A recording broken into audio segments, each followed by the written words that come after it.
For thousands of years, the earth has kept secrets buried deep beneath stone, sand, and sea. Golden masks, forgotten tombs, and strange artifacts that whisper of lost worlds.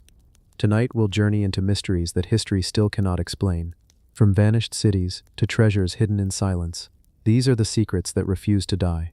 If you're ready to drift into wonder, stay close, and don't forget to subscribe, because the story is only just beginning. The Golden Man of Issyk. Beneath the rolling hills of southeastern Kazakhstan, where the steppe stretches endlessly beneath the pale blue sky, there lies a story that has waited more than 2,000 years to be told. It is not the tale of a great city, nor of a mighty temple reaching toward the heavens, but of a single man, buried in silence, wrapped in gold, hidden beneath a mound of earth until chance revealed him to the world. He is called the Golden Man, a figure so radiant in death that even today he glimmers as one of archaeology's most haunting mysteries.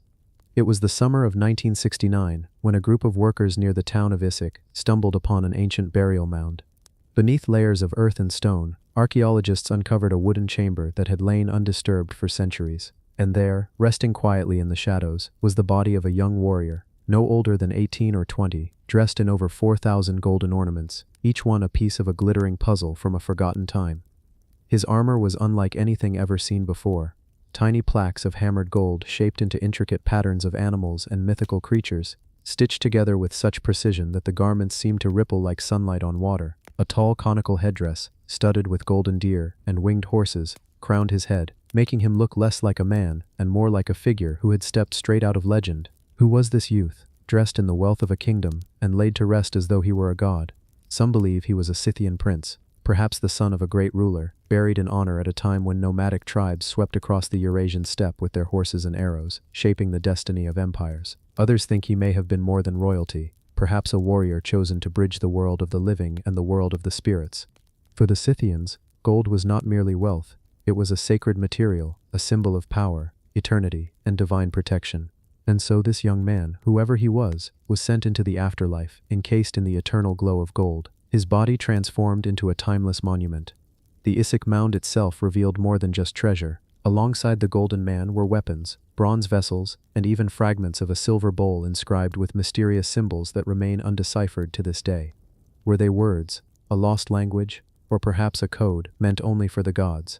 No one can say for certain, and yet, in that silence, there lingers the sense that the young warrior carried with him not only the ornaments of his people, but also their secrets, their wisdom, and their dreams. Imagine the funeral itself, more than 2 millennia ago. A procession of warriors in furs and armor, the sound of hooves pounding the frozen ground, the air filled with the bitter smoke of burning sage. His family, his people, gathered around the great mound, watching as the youth was laid to rest, his golden headdress catching the last light of the sun. To them, he was not gone. He had simply crossed into another world, one where gold would protect him forever, one where the spirits of the steppe would guide his horse into eternity. And yet here we are today, standing at the edge of that silence, peering into a grave that still refuses to answer the deepest questions. Why was so much wealth given to someone so young? Why were his garments made with such astonishing craftsmanship, as though the greatest artisans of the age had labored only for him? And perhaps the greatest mystery of all, why was his story hidden for so long, only to emerge in our own time, when the world is again searching for meaning in its past? The Golden Man has become more than an archaeological wonder.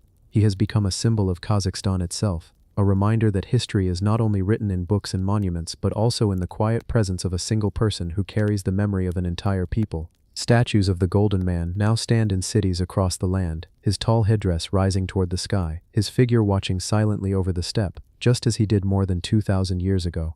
Yet for all that we see, for all that we admire, the truth of who he was remains veiled, as though he still belongs not to us, but to the earth that cradled him for so long. In the end, the Golden Man of Issyk is not simply a discovery, he is a riddle, a reminder that sometimes the past reveals just enough to stir our wonder but withholds the rest, leaving us restless, curious, and forever searching. And perhaps that is the gift of the Golden Man, not the gold itself, not the headdress or the armor, but the silence that keeps us listening, waiting, dreaming of the secrets still buried in the steppe. The silver scrolls of Kitef Hinnom. In the limestone hills just outside the ancient walls of Jerusalem, there lies a burial cave that once seemed no different from the countless others carved into the rock of this land. Time had hidden it well, its entrance nearly lost to the earth, its silence unbroken for centuries. And yet within that quiet tomb, archaeologists uncovered something so fragile, so impossibly delicate, that it has rewritten what we know of history. They are called the Silver Scrolls of Ketef-Hinnom, two tiny amulets made of rolled silver, etched with words so faint that the human eye can barely trace them. But those words, carved more than 2,600 years ago, are the oldest surviving fragments of biblical scripture ever found. It was the year 1979 when the discovery was made. A team of archaeologists, led by Gabriel Barquet, began excavating a series of rock-hewn burial chambers on the slope known as Ketef-Hinnom, just southwest of Jerusalem's Old City. What they expected to find were the usual remnants of ancient burials, pottery, beads, perhaps some fragments of bone. Instead, they uncovered something no one had dared imagine. Within one chamber, amid the scattered remains of the dead, they found two small rolls of tarnished silver. No larger than a cigarette, no thicker than a fingernail. They seemed ordinary at first glance, mere ornaments or perhaps charms placed with the departed. Yet when the silver was carefully unrolled, an almost impossible task, for the metal was brittle, crumbling at the slightest touch, what emerged was nothing less than a whisper from the ancient world. On the surface of the scrolls, painstakingly etched by an unknown hand, were words in early Hebrew script, lines that would later be recognized as a version of the priestly blessing from the Book of Numbers. "The Lord bless you and keep you. The Lord make his face shine upon you and be gracious to you. The Lord turn his face toward you and give you peace." Words still spoken today in Jewish prayers, words that have echoed for centuries across synagogues, churches, and temples. But here, in these fragile silver scrolls, they appeared centuries older than any known biblical manuscript, predating even the Dead Sea Scrolls by hundreds of years. Imagine for a moment the world of the people who carved those words. The late 7th century BC, the time of the first temple in Jerusalem. A city alive with pilgrims, with smoke rising from sacrificial fires, with priests in white garments reciting blessings to the gathered crowds. And somewhere among them, an artisan bends over a strip of silver, hammering it flat, then scratching letter by letter, slowly, carefully, into the shining surface. This was no ordinary text. This was a blessing meant to protect, a prayer worn close to the body, rolled tightly, strung perhaps on a cord, and carried as a talisman. It was not only scripture, it was shield, comfort, promise. The scrolls were buried with their owners, placed beside them, as if to guard their journey into the afterlife. The people of that time believed that the divine name carried power, and to carry it into death was to carry a light into the darkness. These amulets, then, were more than words, they were living prayers, carried beyond the grave. The excavation of Ketef-Hinnom revealed more than just the scrolls. The tombs contained the bones of men, women, and children, laid to rest in niches carved into the walls. Pottery vessels, jewelry, and other offerings surrounded them, reminders of lives once lived. Yet nothing compared to the scrolls. Their discovery was so delicate that scientists had to wait years before attempting to fully unroll them. Using advanced technology, they slowly revealed the inscriptions, letter by letter, until the ancient words shone again in the light of day. What makes these scrolls so haunting is not only their age, but their endurance. Silver, unlike papyrus or parchment, does not decay easily. For more than 2.5 millennia, these tiny amulets waited in silence, untouched, while empires rose and fell above them. Babylon came, destroying Jerusalem. Persia followed, then Greece, then Rome.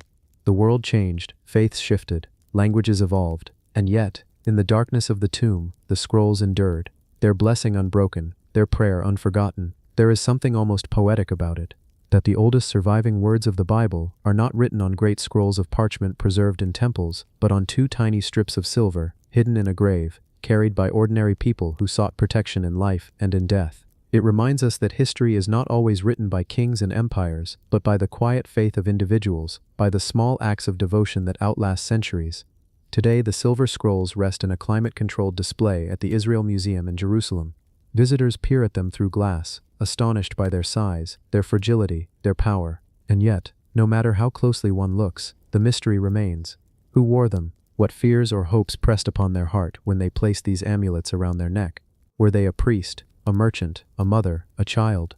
Did they believe the words would heal, or protect, or simply remind them that even in the darkest times the divine presence walked beside them? Perhaps we will never know. But what we do know is this. The silver scrolls of Ketef-Hinnom are not relics of a forgotten faith.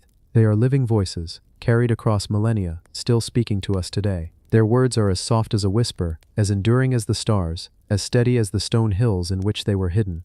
They are proof that sometimes the smallest objects carry the greatest weight, and that even in death, a prayer can survive to bless the living. And so, as the shadows lengthen over Jerusalem, and the ancient stones glow with the last light of the sun, one can almost imagine those silver scrolls still whispering their blessing into the air, still shining quietly beneath the earth. still guarding secrets that time itself could not erase. The tomb of the Lady of Tao. In the desert valleys of northern Peru, where the wind moves across dunes of golden sand and the ruins of ancient temples crumble under a blazing sun, there lies a story that remained hidden for nearly 1,700 years. It is the story of a woman whose body was wrapped and buried with treasures, whose skin was marked with intricate tattoos, and whose power was unlike any other discovered in her world. She is called the Lady of Tao, and her tomb has become one of the most extraordinary archaeological discoveries in the Americas. The year was 2006 when Peruvian archaeologists began excavating a site known as El Brujo, the Wizard, a massive ceremonial complex built by the Moche civilization.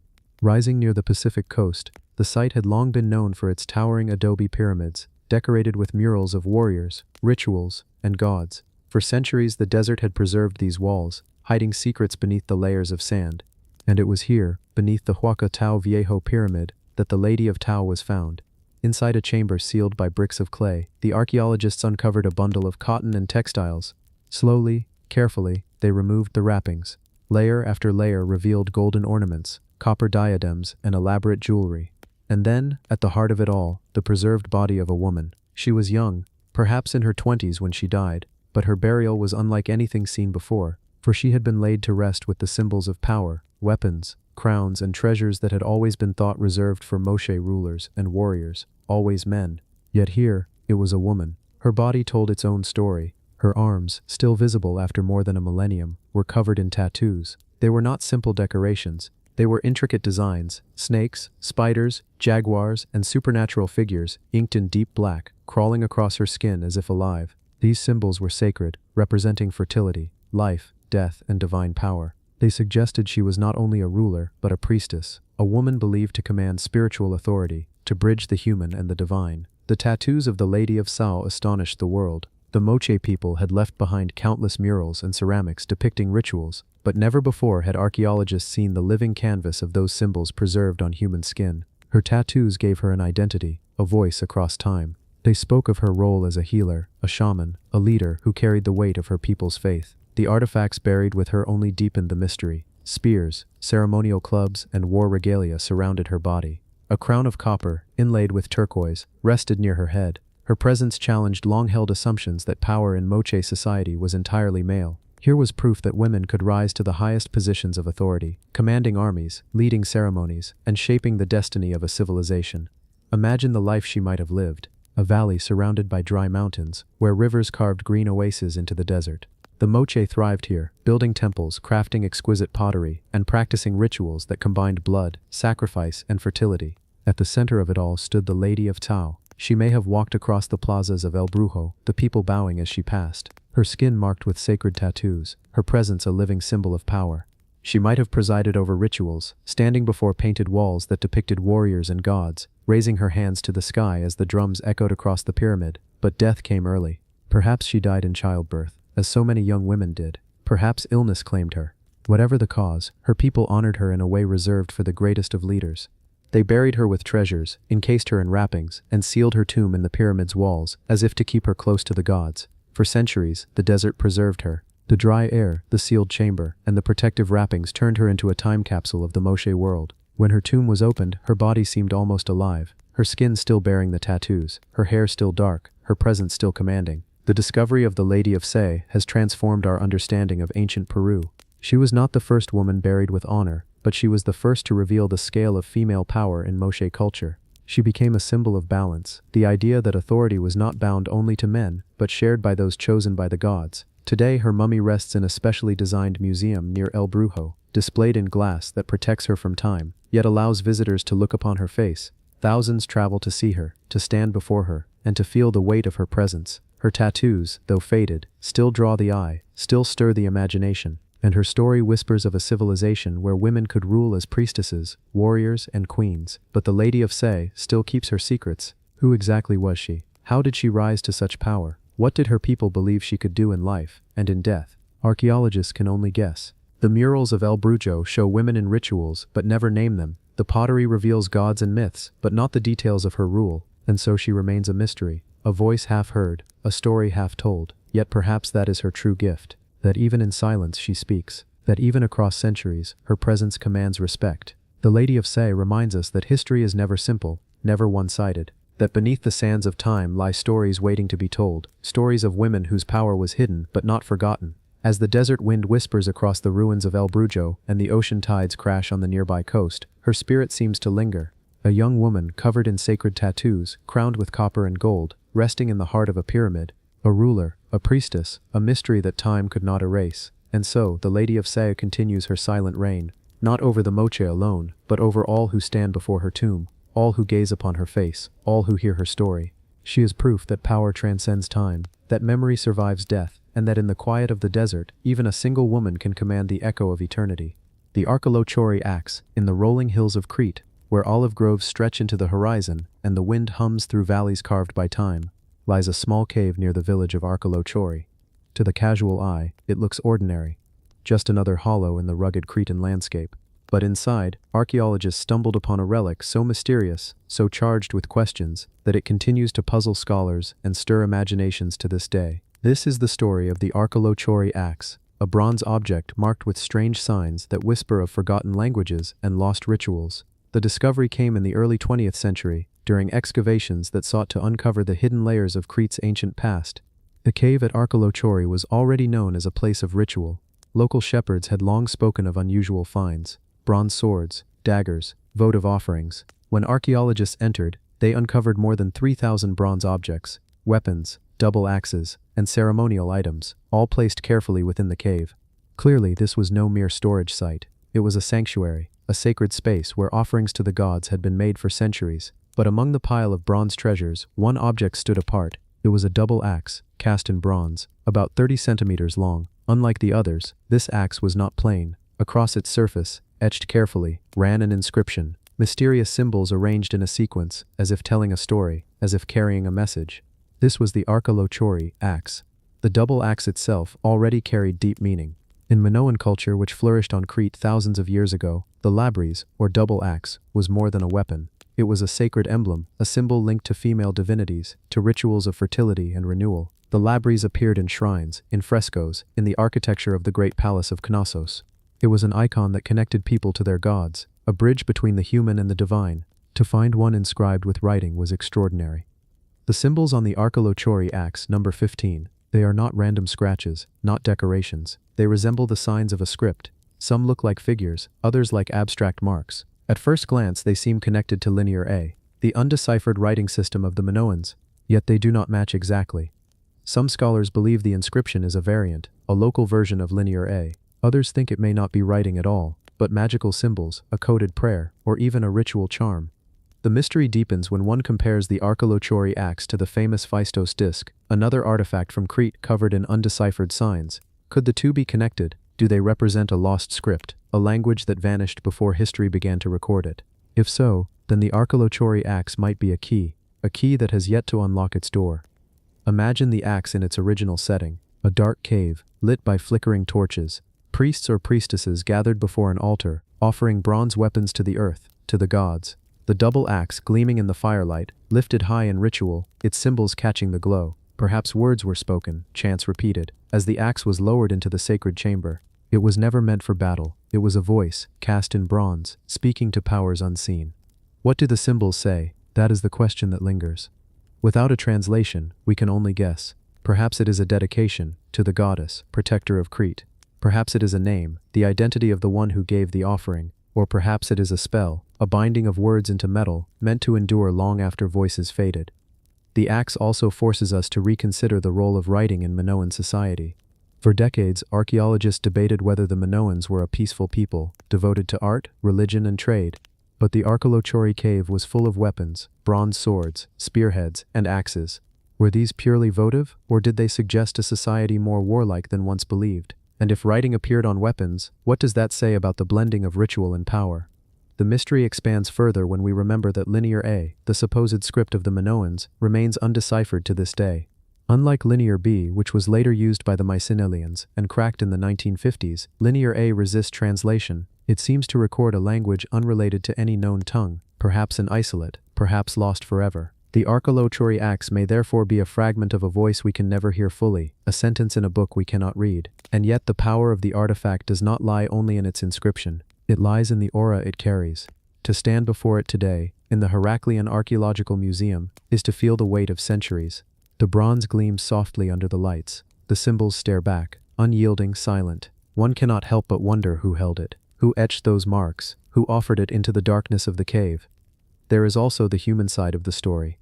The Minoans were not faceless figures of myth. They were farmers, sailors, craftsmen, women and men who loved, feared, dreamed. The archaeological axe reminds us that they too sought to communicate with forces larger than themselves, that they too inscribed their prayers and hopes onto objects of beauty and power. The axe is their voice across time, even if we cannot yet understand the words. As the narration drifts into silence, let us imagine the cave once more. The air heavy with smoke, the echo of chants, the glitter of bronze piled high. And there, in the center, the double axe, etched with symbols, waiting to be found again, waiting for us to read what has remained unreadable. The archaeological axe is not just an artifact, it is a question carved in bronze, a reminder that even in an age of satellites and supercomputers, mysteries endure. It is a symbol of humility before the unknown, and a call to listen, truly listen to the voices of the past. And so, the axe rests. Silent, patient, timeless. Its symbols remain unbroken, its message unread. But in its silence lies its power, for it teaches us that not all mysteries are meant to be solved quickly. Some are meant to linger, to stir curiosity, to remind us that history is a labyrinth, and we are still learning how to walk its paths. The Lycurgus cup. In the quiet halls of the British Museum, under soft light, rests an object so rare, so strange, that it feels almost alive. To the casual visitor, it looks like a Roman glass cup, delicate, beautiful, and old. But to those who pause, who look closely, the Lycurgus cup reveals its secret. It changes before your very eyes. Hold it up to the light, and the glass glows a soft green. Shine a light through it, and suddenly it burns a deep blood red. One vessel, two faces. A transformation so mesmerizing that it has puzzled and enchanted scientists, historians and storytellers alike for centuries. This is the Lycurgus cup, a treasure of late Roman artistry, and perhaps one of the most mysterious objects ever created in antiquity. The cup itself is not large, just over 16 centimeters tall, carefully shaped, with figures in high relief carved into its surface. But its true wonder lies not in its size, nor even in its design, but in the way it plays with light, a property we call dichroism. Imagine a material that shifts color depending on how light strikes it. Imagine glass that glows green one moment, and then with a flicker of flame or a shaft of sun, bursts into red as though filled with liquid fire. How did Roman craftsmen, nearly 1,700 years ago, create such a thing, and what did it mean to them? The scene carved into the cup is as intriguing as the material itself. It tells the story of King Lycurgus of Thrace, a man from Greek mythology known for his defiance of the god Dionysus. Lycurgus, consumed by anger and arrogance, raised his axe against the followers of the god of wine and ecstasy. But his defiance was short-lived. Dionysus and his retinue ensnared him in vines, trapping him in madness. The cup shows this moment of downfall, Lycurgus entangled, his limbs bound, his face contorted in rage and fear. Around him spirits, satyrs, and Dionysus himself complete the scene. It is not a tale of victory, but of warning. The Lycurgus cup was, in this sense, more than a vessel. It was a story told in glass, a reminder of hubris punished, of divine order prevailing over human pride. But when the cup is lit from behind, when its green becomes red, the tale takes on a darker, more visceral meaning. It is as though the blood of Lycurgus himself fills the cup, as if the glass drinks his fate, and glows with his downfall.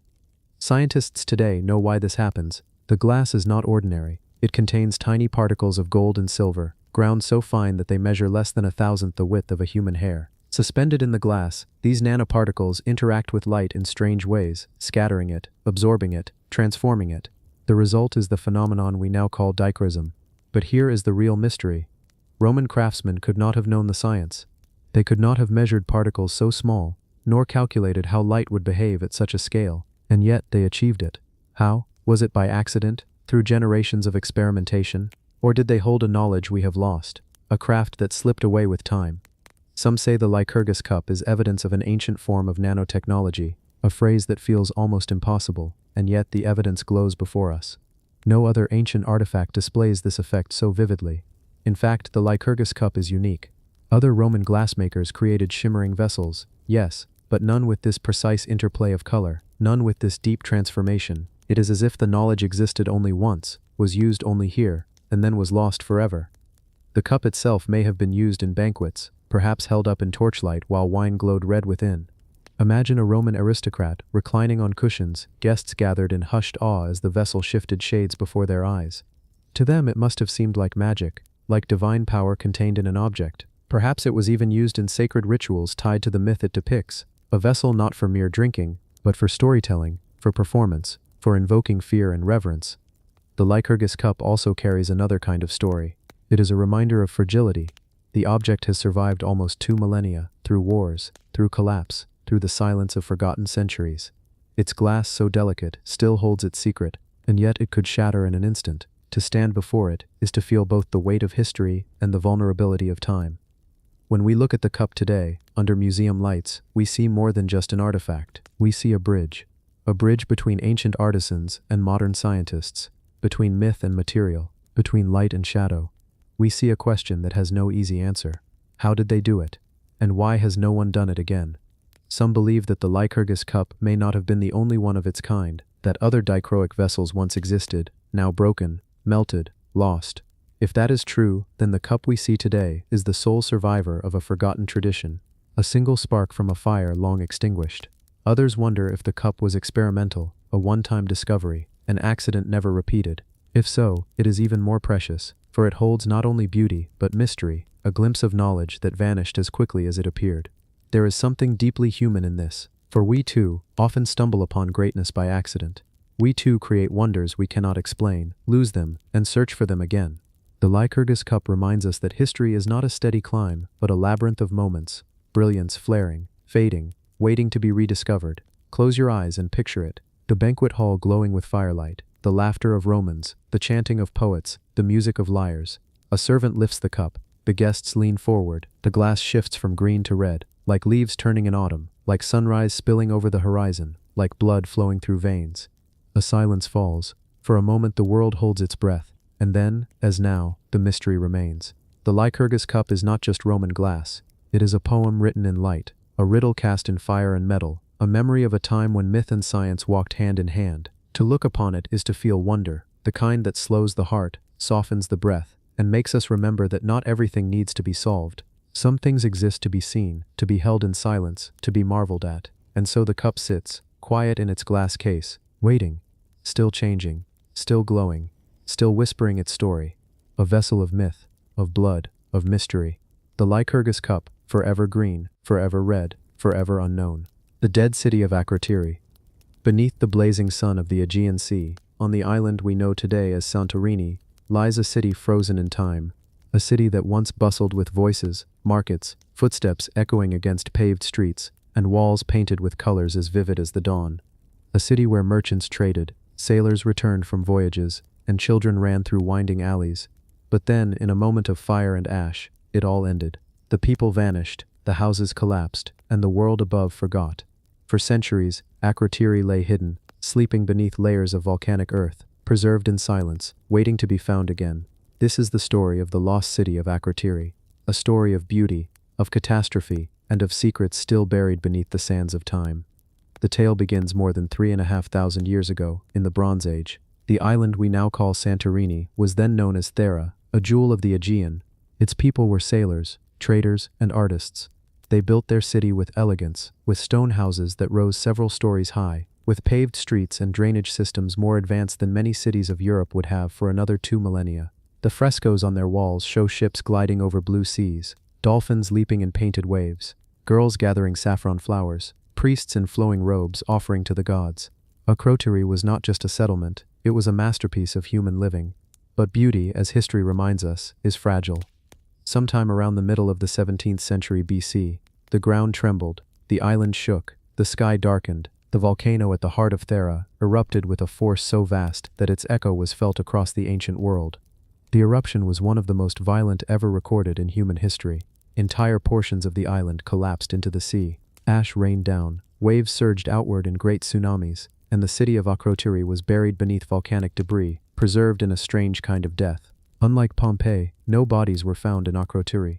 The people, it seems, had time to flee. Perhaps they felt the earth's warnings, the smaller quakes before the great one. Perhaps they sailed away in their ships, leaving behind their painted walls, their pots, their tools, their beds still unmade.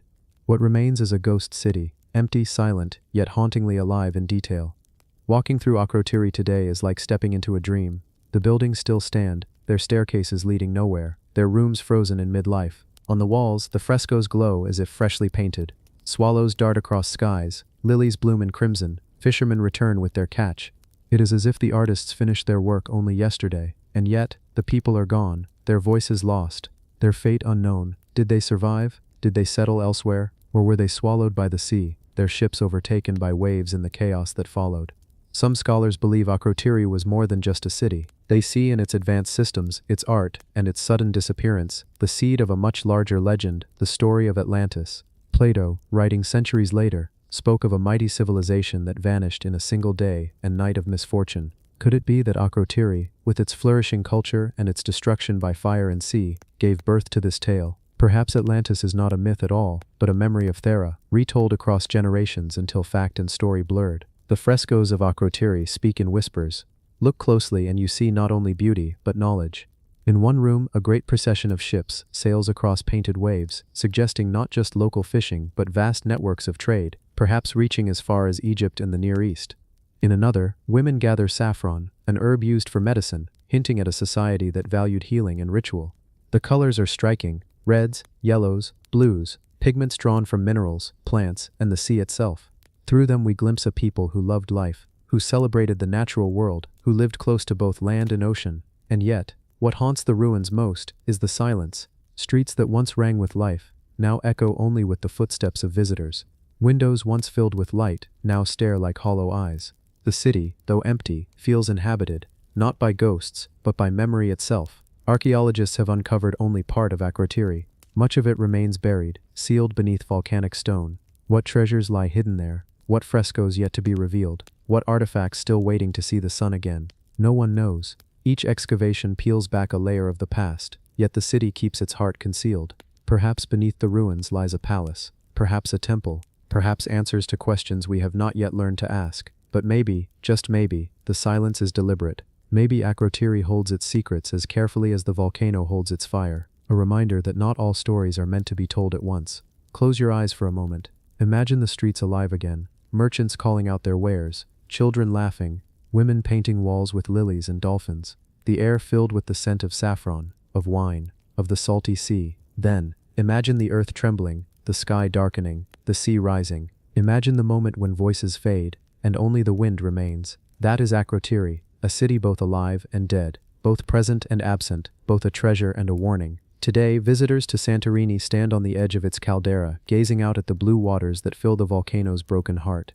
Few realize that beneath those waves once lay a thriving world. Fewer still walk the ruins of Akrotiri, where silence tells a story more powerful than words. The dead city of Akrotiri is not truly dead. It breathes through its paintings, whispers through its stones, and lingers in the myths of Atlantis.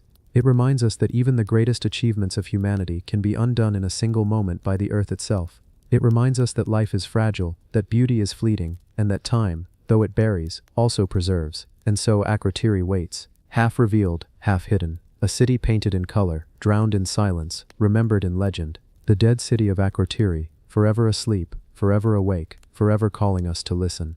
The Lady of Elche bust. In the dry lands of southeastern Spain, where the sun bakes the earth and olive trees bend in the wind, there once lived a people whose stories are mostly forgotten.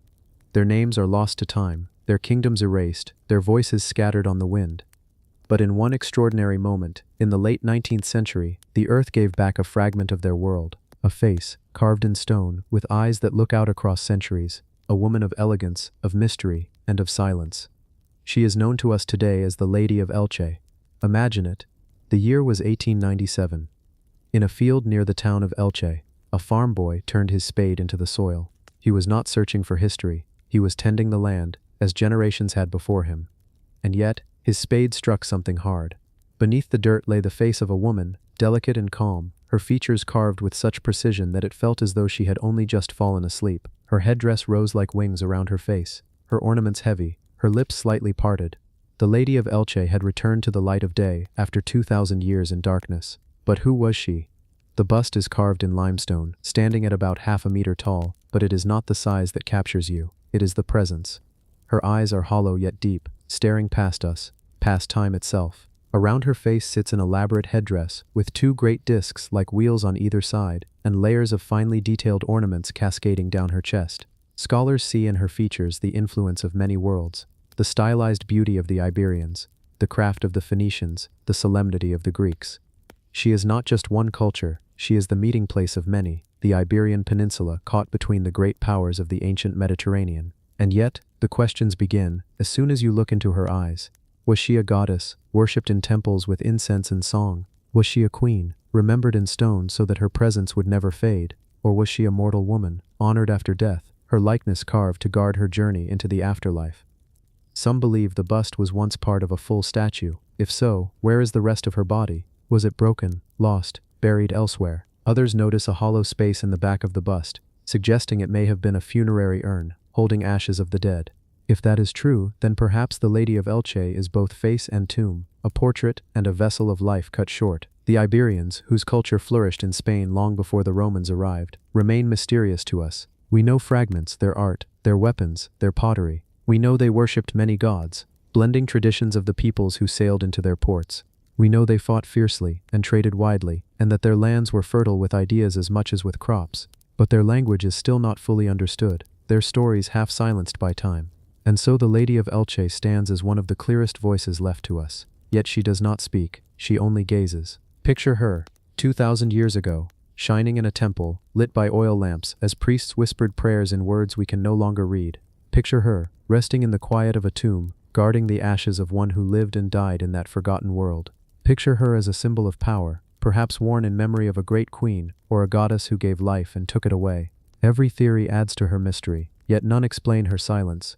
The Lady of Elche has traveled far since her discovery. Soon after she was unearthed, she was taken to France, to the Louvre, where scholars marveled at her, and debates raged about her origin. Was she Iberian? Was she Greek? Was she Phoenician? Each claimed her as their own, but the truth is more subtle. She belongs to the crossroads, where cultures blended, where identities shifted like waves against the shore. In the mid-20th century, after decades abroad, she was returned to Spain, where she is now kept in Madrid. There, under careful lights, she gazes out at the visitors who come to meet her. Thousands of faces look into hers each year, but she remains calm, untouchable, unreadable, and still, the mystery lingers. Who carved her? Who looked upon her when she was first created? Was she meant to be a companion for the dead, or a figure of worship for the living? Was she modeled on a real woman, perhaps a priestess of high rank, or a figure drawn only from imagination? For some, she represents a goddess of fertility, her rounded ornaments symbolizing the cycles of life, the endless rhythm of birth and death. For others, she is a funerary portrait, a way of honoring the deceased, holding their spirit within stone. Some even whisper that she is neither goddess nor queen, but both, for in ancient worlds, divinity and royalty often walked hand in hand, and so, she remains one of the great unsolved puzzles of archaeology, a face that endures without a voice, a presence that commands attention, yet refuses explanation. But perhaps that is the very point. Perhaps the Lady of Elche was not meant to tell us who she is, but to remind us of the silence of time itself. In her stillness we hear echoes of the Iberian world, a culture now gone, but once full of life, trade, ritual and art.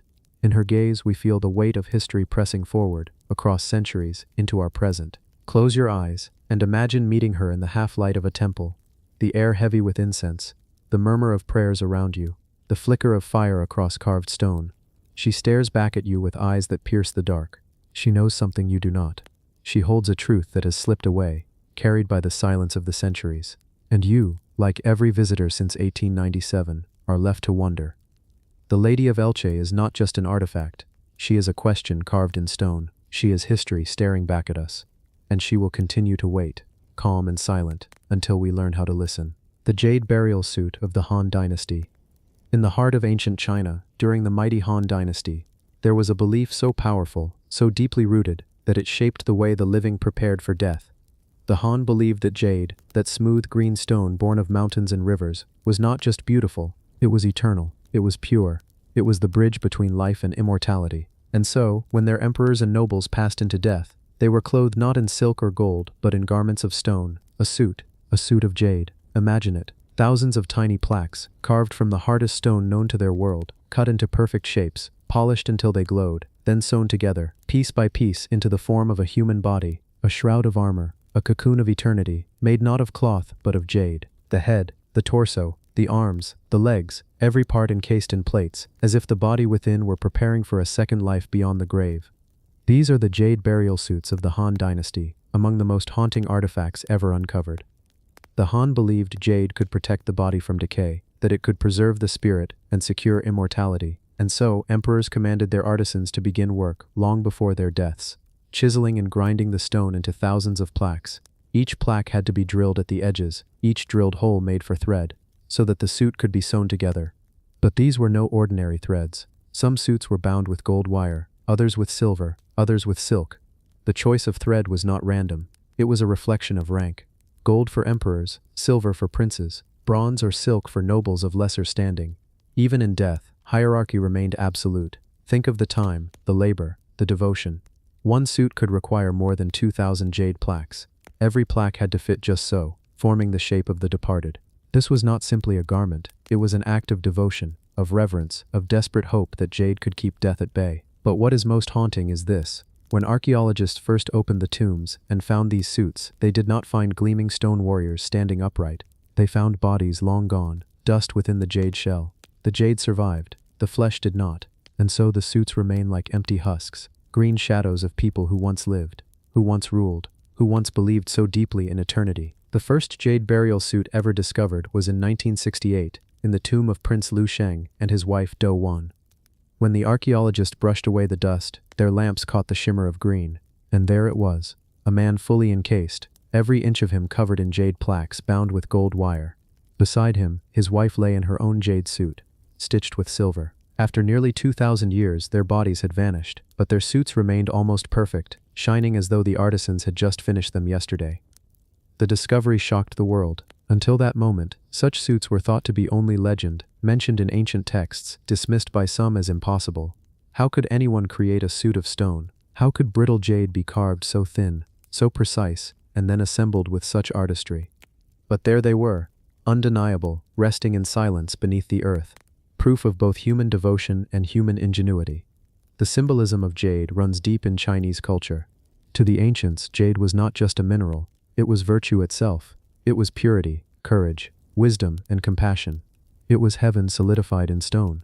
To be wrapped in jade was to be embraced by eternity, to be carried safely into the realm of the ancestors. The Han dynasty, in their pursuit of immortality, even experimented with elixirs, potions, and alchemical dreams. But it was jade, cool and silent, that they trusted most. And yet, jade did not give them what they hoped. Their bodies still turned to dust. Their souls perhaps went on to the afterlife. But the jade suits remained, empty, hollow, waiting for us to find them. And when we do, we feel both awe and sadness. Awe at the craftsmanship, the belief, the dedication, sadness at the futility of their struggle. For all their power, all their wealth, the emperors could not escape time. The jade preserved their image, but not their flesh. Still, the suits endure as some of the most extraordinary artifacts in the world. Each one is unique. Some glow a deep green, others a lighter shade, veined with white. Some are nearly intact, others fragmented, but all tell the same story of human hands working endlessly to cheat death, to turn stone into a second skin, to wrap their rulers in eternity. Close your eyes and picture it. A dark tomb, sealed for centuries. Torches flicker as archaeologists step inside. At first, nothing but dust and silence. Then a glimmer, a shimmer, a flash of green. A figure lies before them, motionless, encased in stone like a chrysalis. It is not frightening, but serene, like a statue resting in the earth. You feel the presence of someone who believed they would never truly die, someone who trusted that jade would hold them forever. The jade burial suit is not just an artifact, it is a message from the Han dynasty. It says, "We feared death, just as you do. We dreamed of eternity, just as you do. We used the finest tools, the hardest stones, the purest symbols to hold on to life. And though we failed, we left behind something beautiful, something eternal, something that would speak for us when our voices were gone. And that is why, even today, the jade suits stir something deep in us. They remind us that no matter how great a civilization, no matter how mighty an empire, the same truth waits at the end of all journeys. But they also remind us of the human desire to transcend, to find ways to endure, to turn even death into a work of art. The Han emperors may not have achieved immortality, but in another sense they did. For as long as their jade suits endure, we will remember them, we will wonder about them, and in that wondering, in that silence, they live on. The tomb of the Red Queen. Deep within the humid jungles of Chiapas, Mexico, lies a city carved in stone. A city that whispers of gods, kings, and forgotten dreams. This city is Palenque, one of the most mysterious jewels of the Maya civilization. For centuries, its temples stood silent, covered by vines, hidden from the outside world. But in 1994, inside one of those temples, archaeologists made a discovery so haunting, so breathtaking, that it still lingers in the imagination today. They found her, a woman cloaked in crimson, resting in silence for more than 1,000 years. She is known only as the Red Queen. The discovery began in a structure called the Temple of the Inscription's Neighbor, Temple 13. For decades, this pyramid was overlooked. The focus had always been on the tomb of the great ruler Pakal, whose massive stone sarcophagus had already revealed wonders. But when archaeologists descended deeper into Temple 13, cutting through stone passageways and dusty chambers, they uncovered another burial, untouched, undisturbed, and waiting. As the final stones were removed, the air inside the tomb, sealed for over 1,300 years, rushed out like the breath of another world. And there, resting in a great stone sarcophagus, was the skeleton of a woman. But what startled the team most was the color. The entire chamber, the bones, the sarcophagus, even the walls and floor, was coated in a thick layer of bright red cinnabar dust. The red pigment clung to everything, staining the scene like frozen fire. That is why she became known as the Red Queen. But who was she? Why was she buried with such splendor? And why in red? The tomb revealed treasures alongside her remains: jade beads, pearl ornaments, seashells, bone needles, and delicate pieces of jewelry that once adorned her body. Her teeth had jade inlays, a sign of high nobility. 2 young individuals thought to be attendants or sacrifices were also buried near her, a somber reminder of Maya rituals of death. The richness of the burial suggested she was no ordinary woman. She was someone of immense importance. For years, archaeologists debated her identity. Some believed she was Pakal's wife, Lady Tsakbu Aja, the queen consort of Palenque. Others argued she might have been his mother, Lady Zakkuk, who played a key role in securing Pakal's throne. Whoever she was, her presence in Temple 13 meant she belonged to the royal bloodline, perhaps even a matriarch who shaped the destiny of Palenque. The cinnabar, that deep, dangerous red mineral made of mercury sulfide, was more than decoration. To the Maya, red was the color of blood, of life, of death, of rebirth. Covering the queen in red was a ritual act, a way of surrounding her with the essence of eternal life. Yet cinnabar is also toxic. Those who prepared her body, those who laid the powder across her bones, may have poisoned themselves in the process. It was as if the very pigment was both a blessing and a curse, sealing her body in beauty while carrying death for the living. Close your eyes for a moment and imagine stepping into that tomb. The flicker of your torchlight dances across crimson walls. The skeleton before you glows red, as though still alive, still breathing. Jewels catch the light, jade glimmers green against the fiery dust, and you realize you are not simply looking at bones, you are looking at a mystery, a story frozen in red. The Red Queen's tomb is often compared to that of Pakal the Great, discovered just decades earlier. Pakal's sarcophagus is monumental, with his lid famously carved to show him descending into the underworld, or perhaps ascending to the heavens. But while Pakal's tomb tells the story of a king, the Red Queen speaks of silence. She left no inscriptions, no hieroglyphs, no clear identity, only her presence, her jewels, and her blood-red cocoon. In a way, her mystery is more powerful than Pakal's certainty. We know Pakal's name, his lineage, his deeds, but the Red Queen remains beyond reach, like a whisper half heard in the jungle night. Her silence invites imagination. Her enigma stirs curiosity. Was she the queen who guided Palenque through its golden age? Was she the woman who ensured Pakal's reign? Or was she someone else entirely? A forgotten ruler erased from memory? Modern science has tried to answer the question. Studies of her DNA suggest she was not Pakal's mother, but may have been his wife. Yet nothing is certain. The jungle keeps her secret. The walls of the temple refuse to speak, and so she lies there, as she has for centuries, a puzzle wrapped in red. There is something almost poetic about her resting place. Palenque itself is unlike other Maya cities. Its architecture is refined, its art delicate, its inscriptions rich with history. It feels less like a fortress and more like a palace of thought, a place of poetry and philosophy. To find the Red Queen there is to feel the balance of strength and grace, of kings and queens, of life and death. The Red Queen's tomb is not only about who she was, it is about what she represents. She embodies the Maya view of death as transformation. She embodies the mysteries still locked beneath the soil, the secrets of a civilization both brilliant and fragile, and above all, she embodies the truth that sometimes history remembers names, and sometimes it remembers only colors, only symbols. When you think of Palenque, you think of temples rising above the jungle canopy, mist curling around stone steps, parrots calling in the distance. But deep below, in the heart of stone, the Red Queen still lies, cloaked in cinnabar, a reminder that even in silence, even in mystery, the past still breathes. And so the Red Queen waits, not for answers perhaps, not for her name to be restored, but for us to stand in awe, to wonder, and to realize that some stories are not meant to be solved, only felt. The copper serpent of Timna. In the blazing desert of southern Israel, in a place where the sun burns the earth into shades of gold and red, lies a valley unlike any other. It is called Timna, a land of jagged cliffs, towering sandstone pillars, and shadows that stretch long across the sand at dusk. For thousands of years, this valley has been a place of mystery, a place where humans came not just to survive, but to worship, to dig, to smelt, and to leave behind fragments of stories that still echo today. It is here, in the heart of Timna, that archaeologists uncovered one of the most enigmatic relics of the ancient world, the copper serpent.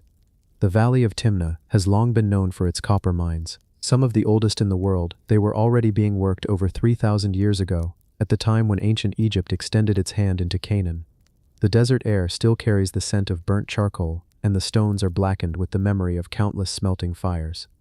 To imagine Timna in its prime is to see workers hammering, hauling, smelting, the glow of furnaces lighting up the night, smoke spiraling into the stars, and yet, amid the sweat and labor, amid the clamor of tools and fire, there was something more. There was belief, there was ritual, there was worship, for in this place, people did not see copper as just a metal. They saw it as a gift from the gods, pulled from the bones of the earth, a sacred treasure that needed offerings, prayers, and symbols. The most striking of those symbols was discovered in a temple at the base of Timna's sandstone cliffs, a temple dedicated to a serpent. Archaeologists, brushing sand away stone by stone, found altars, carvings, and then, almost unbelievably, a small copper serpent, coiled and shining, crafted by human hands more than 3,000 years ago. The serpent is simple, yet powerful.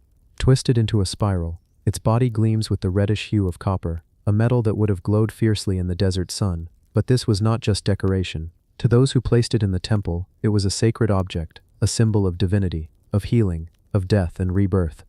The serpent, as a figure, is as old as human belief itself. Across cultures, across continents, it appears again and again. In Egypt, it was the cobra, symbol of protection and royalty.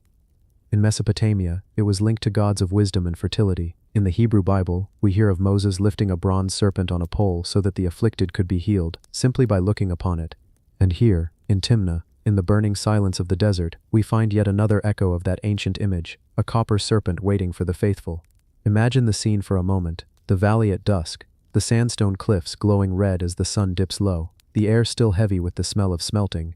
A group of worshippers gather before a small altar. On it rests the copper serpent, gleaming with the last rays of light.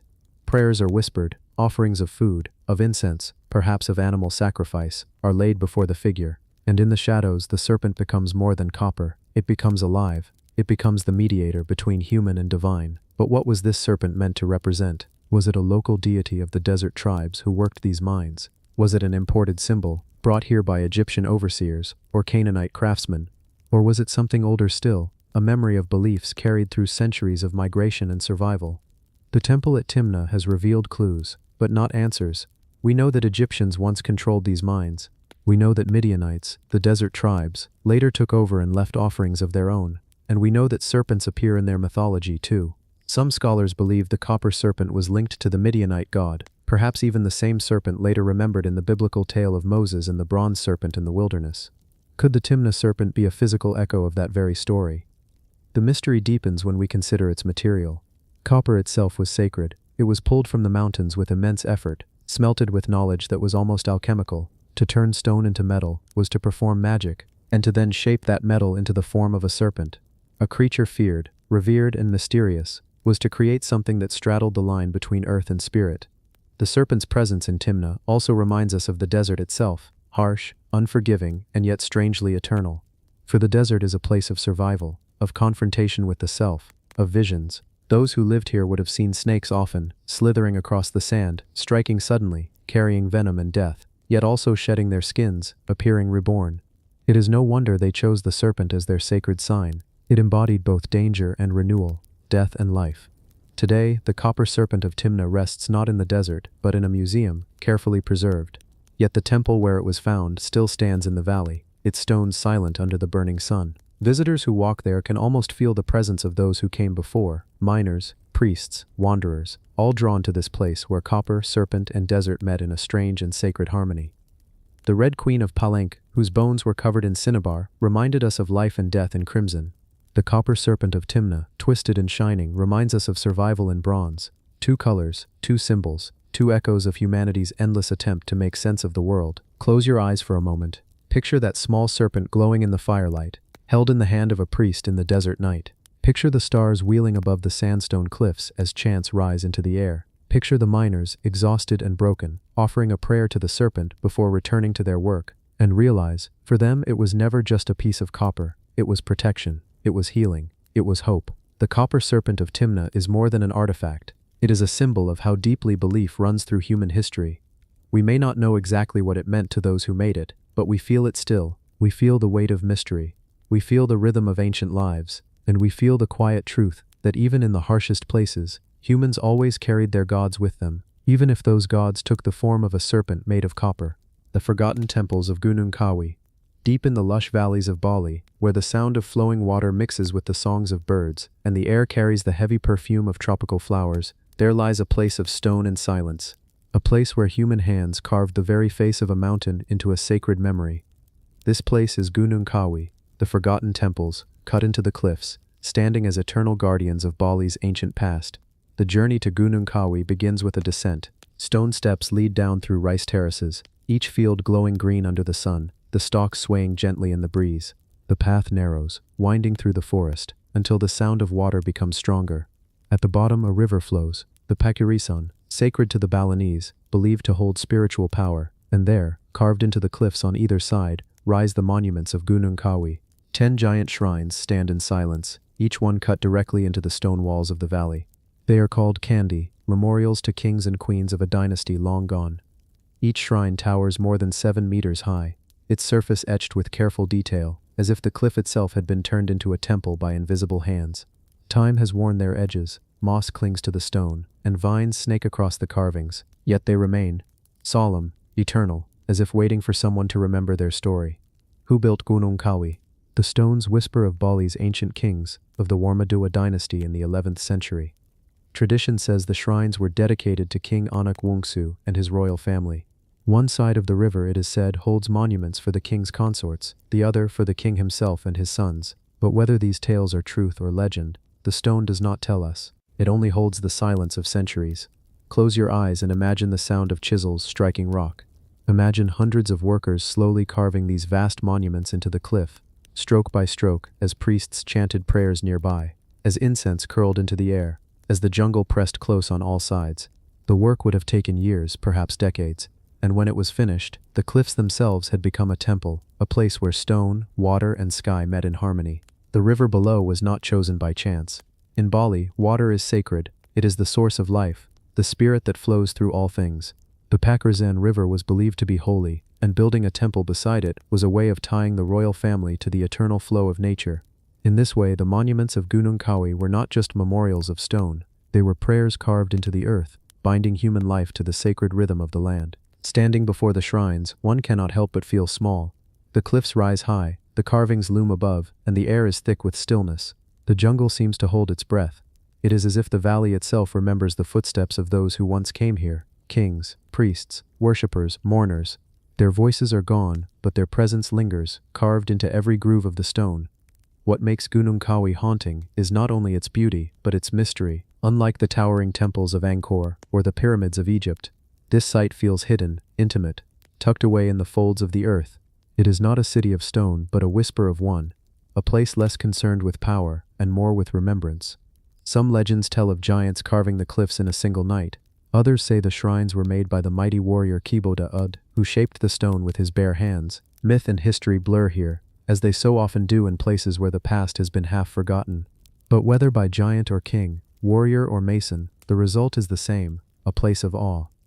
As you walk through Gunung Kawi, the sound of the river never leaves you. Its steady flow is like a heartbeat, echoing against the stone.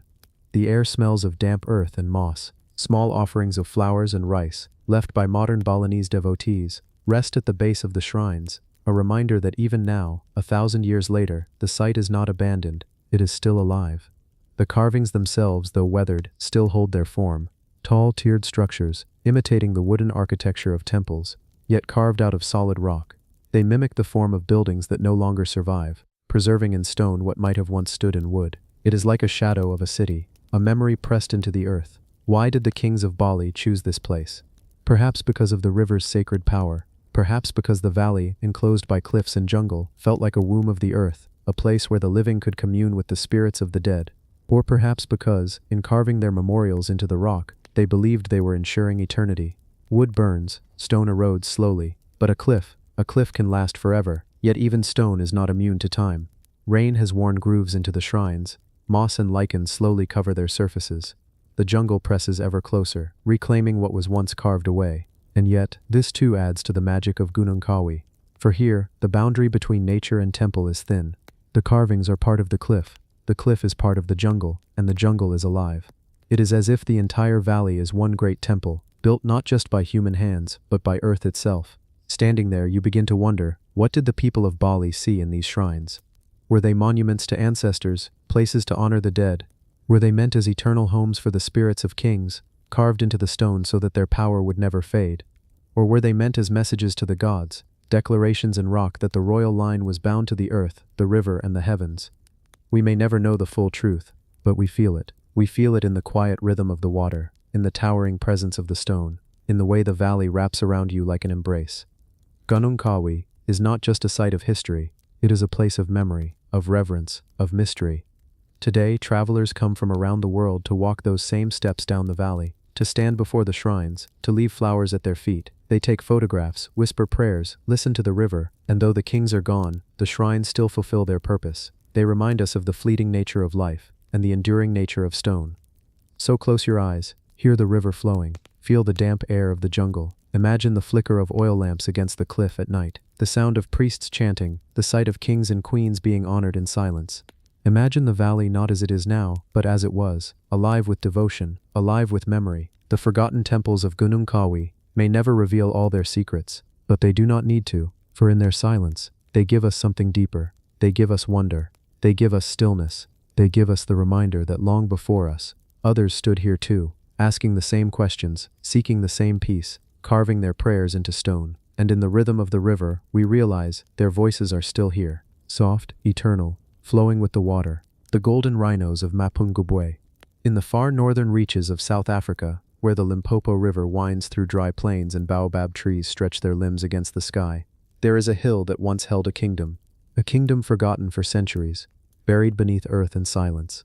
It was here, on Mapungubwe Hill, that archaeologists uncovered a treasure that would change our understanding of Africa's past. Among beads, pottery, and fragments of gold, one artifact stood out above the rest. A small, delicate figure, shaped like a rhinoceros, the golden rhino of Mapungubwe. At first glance, it is a simple object, barely 20 centimeters long, fragile, light. Its body is made of carved wood, covered carefully with sheets of hammered gold, stitched together with tiny nails. Yet in its simplicity lies its power, for this golden rhino, unearthed after centuries of silence, carried the weight of a kingdom story. The year was 1932 when the first golden rhino was found. The archaeologists who dug at Mapungubwe could not have imagined what they were about to uncover. Until then, much of the world thought that Africa, south of the Sahara, had been a land without great civilizations, without art, without gold. But Mapungubwe told a different story. Here was evidence of a society, wealthy, powerful, and connected to trade routes that stretched across continents. The golden rhino was not the only treasure found. There were golden scepters, beads, ornaments. There were graves on the summit of the hill, filled with artifacts that spoke of kings and queens. But it was the rhino that captured the imagination. Why a rhino? Why was this animal chosen to be immortalized in gold? In African tradition, the rhino is a symbol of strength, of resilience, of untamed spirit. It moves with power, yet it lives quietly, grazing, roaming, avoiding conflict until threatened. For the people of Mapungubwe, the rhino may have represented the qualities of a king, strong, enduring, but watchful and wise.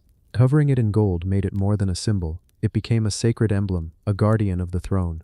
Close your eyes and imagine Mapungubwe as it once was. On the top of the hill, the ruling elite lived, looking down on the valley below, where farmers and craftsmen worked. The sun set over the plains, and the glow of firelight flickered on the stone walls. Gold, traded from the rivers and mines nearby, gleamed in ornaments, in jewelry, in sacred figures like the rhino. Ivory, glass beads from India, porcelain from China, all passed through this kingdom, carried along vast trade routes that connected Africa to the wider world. The golden rhino was part of this story. It was not an isolated object, but a fragment of a golden age, a time when Mapungubwe was the heart of a thriving society. Centuries before the rise of Great Zimbabwe, centuries before Europeans set foot on these lands, and yet despite its splendor, Mapungubwe did not last. Around the 13th century, the kingdom declined. Climate may have shifted, trade routes may have changed, political struggles may have weakened the state. Slowly the hill fell silent, the people moved on, the graves closed, the treasures forgotten. For 700 years, the golden rhino slept beneath the soil. When it was rediscovered, the world was not ready to accept its story. During apartheid in South Africa, the golden rhino was hidden away, locked in university vaults, shielded from the public. To acknowledge it was to acknowledge that advanced African civilizations had flourished long before colonial times, a truth that the government of that era wished to suppress. For decades, the rhino waited in silence again, unseen, unspoken, denied. But history cannot be silenced forever. Today, the golden rhino is displayed with pride in the Mapungubwe Museum. It has become a national symbol of South Africa, appearing on currency, in art, in schools. Children learn of the kingdom of Mapungubwe and how their ancestors built societies rich in trade, culture, and power. The rhino is no longer hidden, it shines in the light once more. Standing before it, you might be surprised by its size, so small, so fragile, and yet, as you look closer, you realize that its power does not lie in its scale, it lies in what it represents. This little golden animal carries the memory of a forgotten kingdom. It tells us that greatness is not only found in massive monuments or towering statues. Sometimes, it is found in the careful beating of gold onto wood, in the hands of an artisan shaping an animal into eternity. Imagine the artisan at work, sitting in the dim light of a hut, hammering thin sheets of gold, pressing them gently against the carved wooden form of the rhino. Each tap of the tool, a heartbeat, each line a prayer. Perhaps this was not just an object, perhaps it was a ritual, perhaps the rhino was made to accompany a king in death, to serve as his guardian in the afterlife. Or perhaps it was a symbol of rule, held aloft during ceremonies, gleaming in the sunlight, a reminder of strength and power. We may never know for certain. The voices of Mapungubwe are long gone, their stories carried away on the winds of time, but the golden rhino remains. And when you see it, when you let your eyes linger on its simple, delicate shape, you feel that presence. You feel the echo of a kingdom that refused to be forgotten. The golden rhino teaches us something important. It teaches us that history is not always written in books. Sometimes it is written in the earth, waiting to be uncovered. Sometimes it is written in gold, small enough to fit in your hand, but powerful enough to change how we see the world. So the next time you think of Africa's past, do not think only of silence or of emptiness. Think of Mapungubwe. Think of a hill crowned with shrines and treasures. Think of a kingdom that thrived on trade and art. And think of the golden rhino, standing quietly, its head bowed, its body gleaming, a reminder that the spirit of Africa is strong, enduring, and eternal. In the stillness of that artifact, in the shimmer of its gold, you can almost hear the whispers of a forgotten king. His kingdom may have vanished, his people may have moved on, but his memory, his symbol, still shines, and like the rhino itself, it endures. The tomb of the griffin warrior. In the olive groves of southwestern Greece, not far from the ancient palace of Pylos, there lies a tomb that has rewritten what we thought we knew about early Greece. Buried for more than 3,500 years, undisturbed, untouched, forgotten by time, it waited patiently beneath the soil. And then, in 2015, archaeologists stumbled upon it, a grave so rich, so powerful in its silence, that the world now knows it as the tomb of the griffin warrior. The name comes from a small sealstone found inside, carved with the image of a mythic griffin, a creature half eagle, half lion. The griffin, a guardian between worlds, a symbol of strength and divine power. And so, the man within the tomb, though his real name is lost, is remembered today as the griffin warrior. When the excavation began, no one expected what lay beneath the stones. The archaeologists thought they might find the remains of a simple warrior, perhaps a few broken pots, some weathered bones. But as they brushed away the earth, the tomb began to reveal a story unlike any other. Inside, the skeleton of a man, laid carefully, with weapons by his side, a bronze sword, a dagger, armor fit for battle, and not just tools of war but treasures of beauty, gold rings, carved beads, fine combs, inlaid weapons glittering with ivory and precious stones. There were more than 1,500 artifacts packed into this single grave, a treasure hoard for the afterlife, untouched for millennia. The griffin warrior was not a pharaoh in Egypt, not a great king of Mesopotamia, not a ruler known from books or inscriptions, and yet his burial rivaled theirs in wealth. This one man, buried around 1450 BCE, seemed to hold within his tomb a bridge between two worlds, the world of the Mycenaeans and the older world of the Minoans from Crete, for in his grave were objects that spoke of both cultures. The Mycenaean bronze weapons, heavy, strong, built for war, and the Minoan works of art, delicate sealstones carved with scenes so intricate they could only be made by masters of craft. One of them, known as the Pylos combat agate, was so finely carved that even under modern microscopes the detail is astonishing. Warriors clash, muscles strain, swords meet shields in a moment frozen forever. It is a masterpiece, small enough to fit in the palm of your hand. Who was this man, this griffin warrior, who commanded such treasures? Was he a warlord, a king, a priest? Some suggest he was a chieftain who rose to power during a turbulent age when Mycenaean Greece was just beginning to dominate the Aegean. Others believe he was chosen as a bridge, a figure who carried the traditions of Crete into the new Greek world. Whatever the answer, his burial shows that he was not just respected, he was revered. Close your eyes and imagine his funeral. The body of the warrior laid upon the ground, his bronze sword placed by his hand. Gold rings slipped onto his fingers, necklaces of beads draped over his chest, perfume jars, combs, carved ivory, every detail of life and death prepared for him. And then, stone by stone, the tomb sealed, the earth above covering it, the olive groves growing silent over time. For 3,500 years, no one touched it, no grave robbers disturbed it, no farmer's plow reached it, only silence, only time. And then, when it was found, the tomb seemed to breathe again. The artifacts gleamed as though they had just been placed there. The seal stones still shone, the gold still glimmered. It was as if the griffin warrior himself had been waiting to be remembered.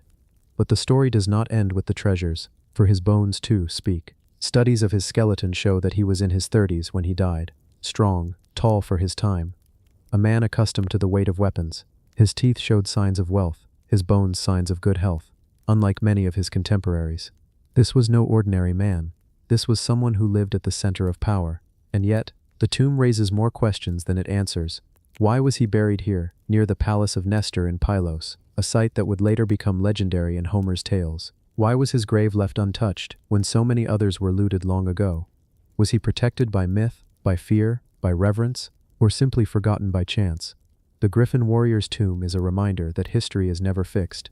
Just when we think we understand the past, a single discovery can open new doors.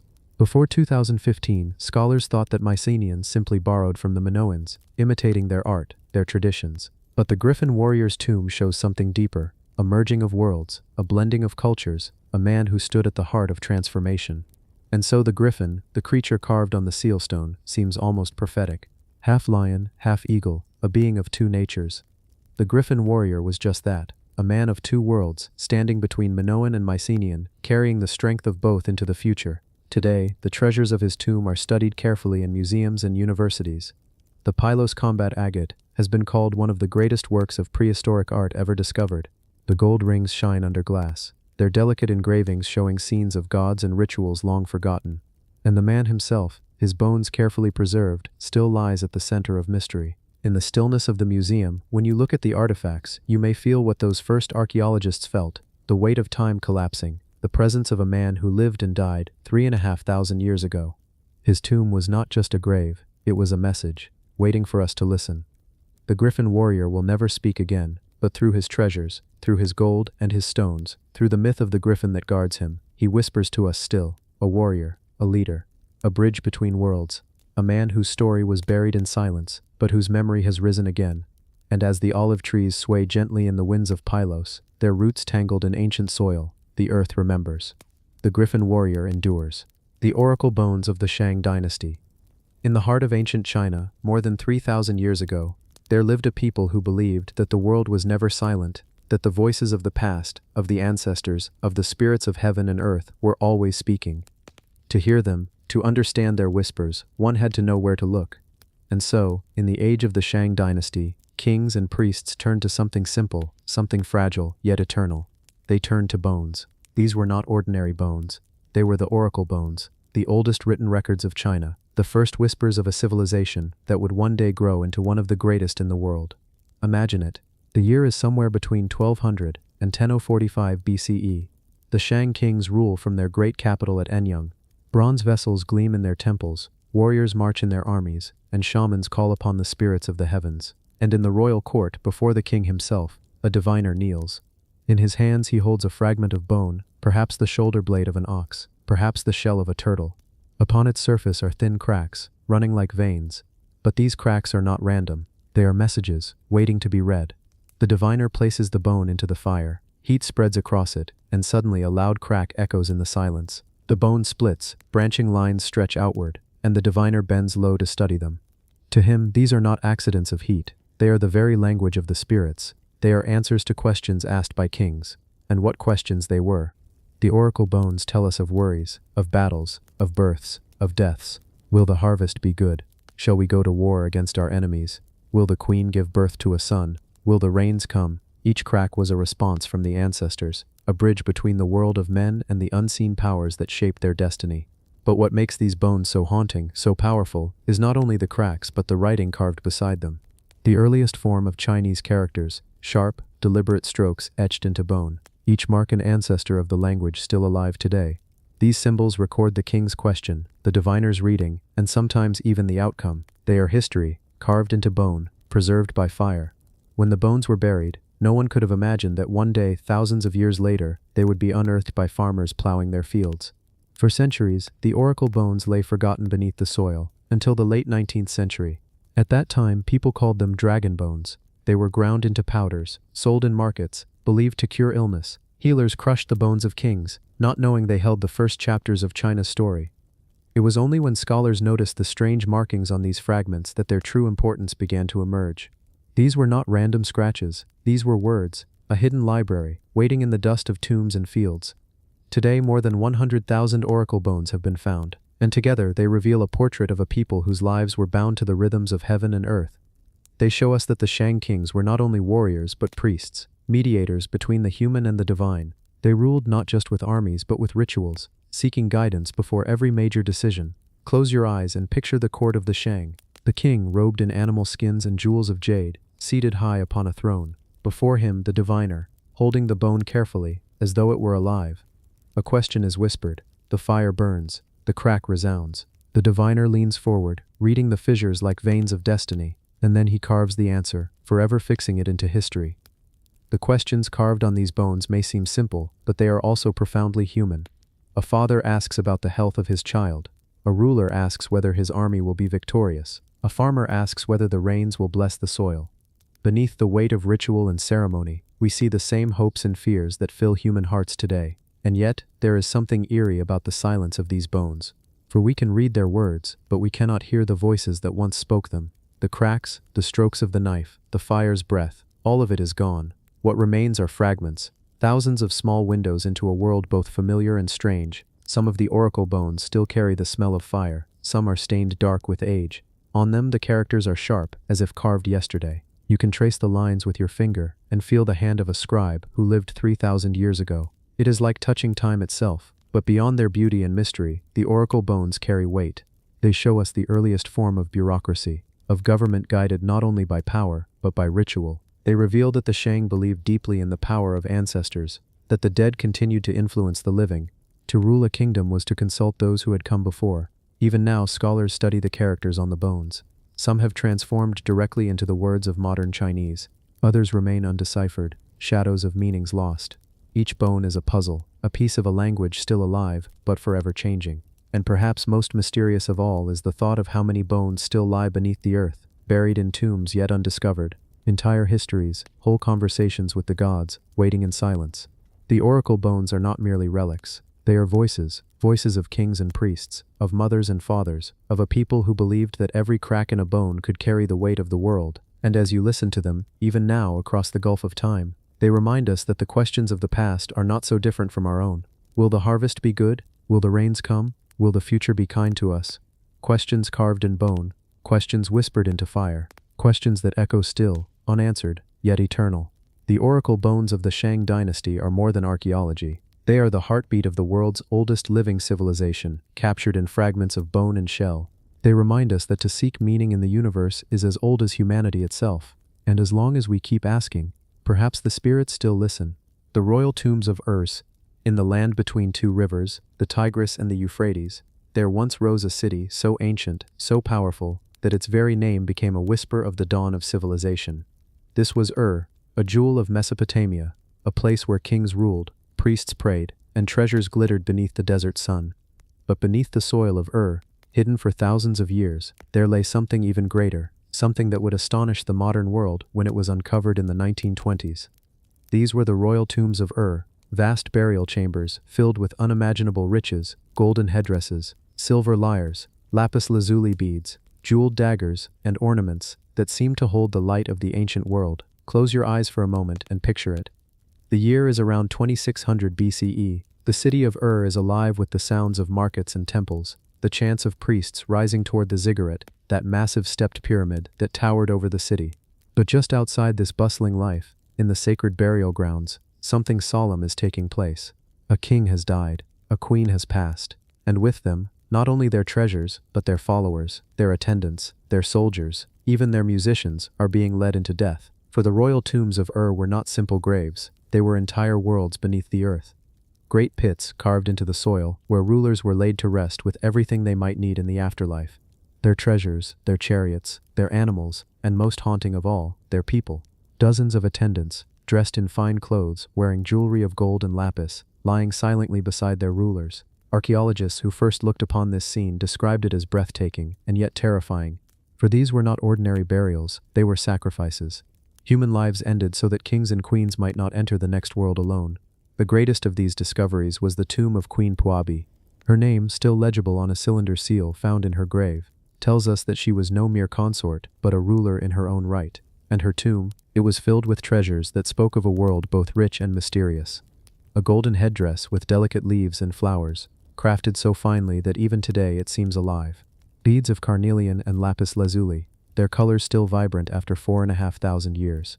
A gaming board, instruments, cups of gold and silver, each piece not just a treasure, but a story. Imagine the last moments of Queen Puabi's attendants, musicians laying down their lyres, servants adjusting their jeweled headbands, guards polishing their spears one final time. Then, silence. They followed their queen into eternity, their bodies placed neatly in rows, as though asleep. Even now, you can almost hear the last notes of their songs echoing in the dust of the tomb. When Sir Leonard Woolley, the archaeologist leading the excavations in the 1920s, uncovered these chambers, he was stunned. No one had ever seen burials like this, and the world, reading the reports, was equally astonished. It was as if the tombs had been sealed yesterday. So vivid were the treasures, so haunting the scenes, and yet the royal tombs of are more than a collection of riches. They are windows into the heart of the world's first great civilizations. They show us a people who believed that life and death were not separate, but one, that the afterlife was a continuation of this world, and that rulers should carry with them their wealth, their power, and their people into the next. There is a rhythm to these discoveries. A harp of silver and gold, silent for millennia, still carries the shape of strings that once filled the air with music. A golden cup, dulled by time, still glimmers faintly when light strikes its edge. Jewelry once worn by living women now lies frozen in earth. Objects meant to be touched, to be used, to be admired, trapped in silence, waiting for thousands of years to be found again. But there is also unease. For what we see in the tombs is not just beauty, but death. The attendants were not buried by choice. Many of their skulls bear signs of blunt force trauma. Some may have been given poison. They were sacrifices to a system of belief that demanded loyalty beyond life itself. The treasures of also speak of connections that stretched far beyond Mesopotamia. Lapis lazuli from Afghanistan, carnelian from India, gold from distant lands. The tombs show us that even at this early time, the people of were part of a vast, interconnected world, a world of trade, of culture, of exchange, a world far larger than we might expect for 4,000 years ago. And yet, for all the splendor, for all the wealth, one cannot help but feel sorrow when standing before these artifacts today. In the halls of museums, Queen Puabi's headdress glitters beneath artificial lights. Her jewelry is displayed behind glass. Her attendants, who gave their lives to follow her, lie in silence. What once was ritual, sacred and alive, is now archaeology. Still, when you look closely at the treasures of you cannot help but feel the heartbeat of a civilization long gone. You can imagine the music of the lyres, the golden crowns swaying in firelight, the chants of priests calling upon the gods, and you begin to sense that the people of though so distant in time, were not so different from us. They loved beauty, they sought meaning, they dreamed of life after death. The royal tombs of are not simply graves, they are stories. Stories of kings and queens, of loyalty and sacrifice, of music and silence, of treasures both dazzling and tragic. They remind us that the past is never truly gone. It lies beneath the earth, waiting, whispering, until someone listens. And so, as we leave the tombs behind, as we close the doors of the chambers in our minds, we carry with us a question. A question carved not in gold or silver, but in the silence of history. What does it mean to live, and what does it mean to follow another into eternity? The royal tombs of hold no easy answers, but they offer us something perhaps even more powerful. They offer us the chance to wonder. The tomb of Pakal the Great. In the lush jungles of Chiapas, Mexico, hidden beneath a canopy of green, where parrots call and howler monkeys echo across the valley, stands the ruined city of Palenque, and within its heart lies one of the most extraordinary discoveries in all of Mesoamerican history, the tomb of Pakal the Great. Kinich Pakal, often simply called Pakal, was one of the greatest rulers of the Maya. He lived in the 7th century CE, a time when Palenque was at its height, a city of towering temples, intricate carvings, and sacred knowledge. Pakal ruled for nearly 70 years, an extraordinary span of time, leading his people through prosperity, building monuments that still stand today, and weaving himself into the mythology of kingship. But what makes Pakal unforgettable is not only the city he built, or the years he reigned, but what was discovered beneath the Temple of the Inscriptions in 1952. Imagine the scene. For centuries, the temple had stood silent, its stairways crumbled, its chambers filled with the whispers of the jungle. But one day, Mexican archaeologist Alberto Ruiz Lujielier noticed something unusual. A series of stone slabs in the temple floor, sealed as though hiding a secret. He began excavating. Years of careful work followed. Stone after stone was removed, and then, a stairway was revealed, descending deep into the earth, into the very heart of the temple. It was as though the Maya had hidden a secret passageway, waiting to be uncovered more than 1,000 years later. At the bottom of that stairway lay a massive chamber, and within it, something no one had expected. A giant sarcophagus, its lid weighing several tons, covered with intricate carvings. When it was finally opened, archaeologists gazed upon the remains of Pakal the Great himself, dressed in jade, and surrounded by offerings meant to carry him into eternity. His face was covered by a delicate jade death mask, fitted piece by piece like a mosaic. His hands held ornaments, his body adorned with jewels. Around him lay treasures and symbolic items, all carefully placed to ensure his journey to the other world. But it was not just the man that astonished the world. It was the sarcophagus lid. Carved into the massive stone is one of the most famous and mysterious images in all of archaeology. It shows Pakal lying back, his body tilted, surrounded by symbols of the cosmos.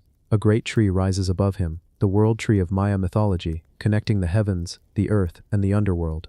At the base of the carving, jaws of the underworld gape open. Above, celestial symbols glimmer. Pakal is caught between realms, at the moment of death and transformation. To the Maya, this was a sacred vision of rebirth. Pakal was not merely a man, he was becoming divine, joining the cycles of the gods, rising into eternity. The carving was a map of his journey into the afterlife, a promise that death was not the end, but a passage. And yet, when the modern world saw this image, not everyone agreed on its meaning. Some looked at Pakal's reclining figure, at the way he seems to reach forward with his hands, at the strange shapes around him, and claimed it was not mythology at all, but something else entirely. Some suggested that Pakal was not ascending into the heavens of the Maya gods, but rather seated in some kind of machine, a rocket, an ancient spacecraft. This idea, known as the ancient astronaut theory, captured the imagination of many. Was Pakal the Great not only a king, but a traveler among the stars? Was this carving not a myth, but a memory of contact with beings beyond our world? Most scholars firmly reject this interpretation, pointing instead to rich Maya cosmology. But still, the image lingers. Once seen, it is difficult to forget. Whether one sees mythology or machinery, the carving reminds us of the depth of Maya imagination and the mysteries still locked within their stone. Pakal's tomb itself is equally breathtaking. The chamber walls are carved with scenes of his ancestors, surrounding him in death just as they did in life. Offerings of shells, bones, and precious stones filled the chamber. For centuries, the tomb had remained untouched, sealed by the Maya themselves to protect their king for eternity. And yet, in 1952, the seal was broken, and Pakal's story once again returned to light. When we think of tombs, we often think of Egypt, of pyramids and pharaohs. But here, in the jungles of Mexico, the Maya created something just as grand, just as powerful. The Temple of the Inscriptions, rising above the tomb, is a monument not only of stone but of time itself. Each inscription carved into its walls records the deeds of Pakal, the lineage of kings, the stories of gods. It is both history and myth, woven together. Close your eyes and picture it. The year is 683 CE. The city of Palenque mourns, the great ruler Pakal is gone. Priests chant, incense burns, drums echo through the plaza. Slowly, carefully, his body is carried into the temple, down the hidden stairway, into the chamber prepared for him. He is laid into the sarcophagus, dressed in jade, his mask covering his face. The lid is lowered, sealing him into eternity.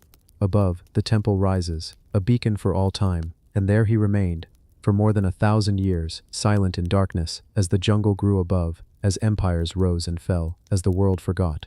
Until one day, the seal was broken, and the king was seen once more. Pakal the Great was more than a man. He was a symbol, a ruler whose reign shaped Palenque, a figure whose tomb still stirs imagination. His sarcophagus lid continues to spark debate. Is it myth, or is it something more? His jade mask still gleams as though alive. His story, though carved in stone, still breathes. The tomb of Pakal the Great reminds us that death was never the end for the Maya. It was a passage, a transformation, a return to the cosmic cycle. And for us, looking back across 13 centuries, it is a reminder that the past holds mysteries we may never fully understand. Perhaps that is the true power of Pakal's tomb. It does not give us answers, it gives us questions. Questions that whisper in the quiet of the jungle, that echo in the chambers of stone, that linger when we gaze upon the carving of a king who may be rising, or flying, or simply dreaming beneath the world tree. And so we leave Palenque, we leave the temple of the inscriptions. But Pakal remains, a ruler not only of his people, but of time itself. His legacy carved in stone, his spirit forever bound to the stars. The golden treasure of Priam. Beneath the wind-swept plains of northwestern Turkey, where the earth rolls gently toward the Aegean Sea, there once stood a city spoken of in legends, sung by poets, and remembered in whispers for thousands of years. A city of warriors and kings, of battles and beauty, of betrayal and glory. That city was Troy. For centuries, many believed Troy was nothing more than a story, a myth woven by Homer in the Iliad, a tale of gods and men, of Achilles and Hector, of Helen whose beauty launched 1,000 ships. But in the 19th century, one man set out to prove that Troy was not just a legend. His name was Heinrich Schliemann, a self-taught archaeologist, a dreamer obsessed with uncovering the truth behind the epic poems. Schliemann's journey was as controversial as it was ambitious. He was no quiet academic. He was fiery, determined, and sometimes reckless. Yet it was his relentless vision that led him to a low hill called Hisarlik, in modern-day Turkey, where he believed the ruins of Troy lay buried beneath centuries of earth and stone. In the 1870s, after years of digging, Schliemann made a discovery that would shake the world. As his workers dug deeper into the layers of rubble, they uncovered a magnificent cache of objects, gleaming ornaments, weapons, vessels, and diadems of gold. It was a dazzling sight, a hoard of treasure so breathtaking that Schliemann immediately declared it to be nothing less than the treasure of King Priam, the legendary ruler of Troy himself. Imagine the scene, the summer sun burning above, dust rising from the trenches, and suddenly, buried beneath the soil, an ancient glow, gold ornaments, crowns, chains, earrings, bracelets, brooches, all shimmering in the light after lying hidden for more than 3,000 years. Copper shields, bronze daggers, silver cups, all carefully crafted as if left behind in a forgotten treasury.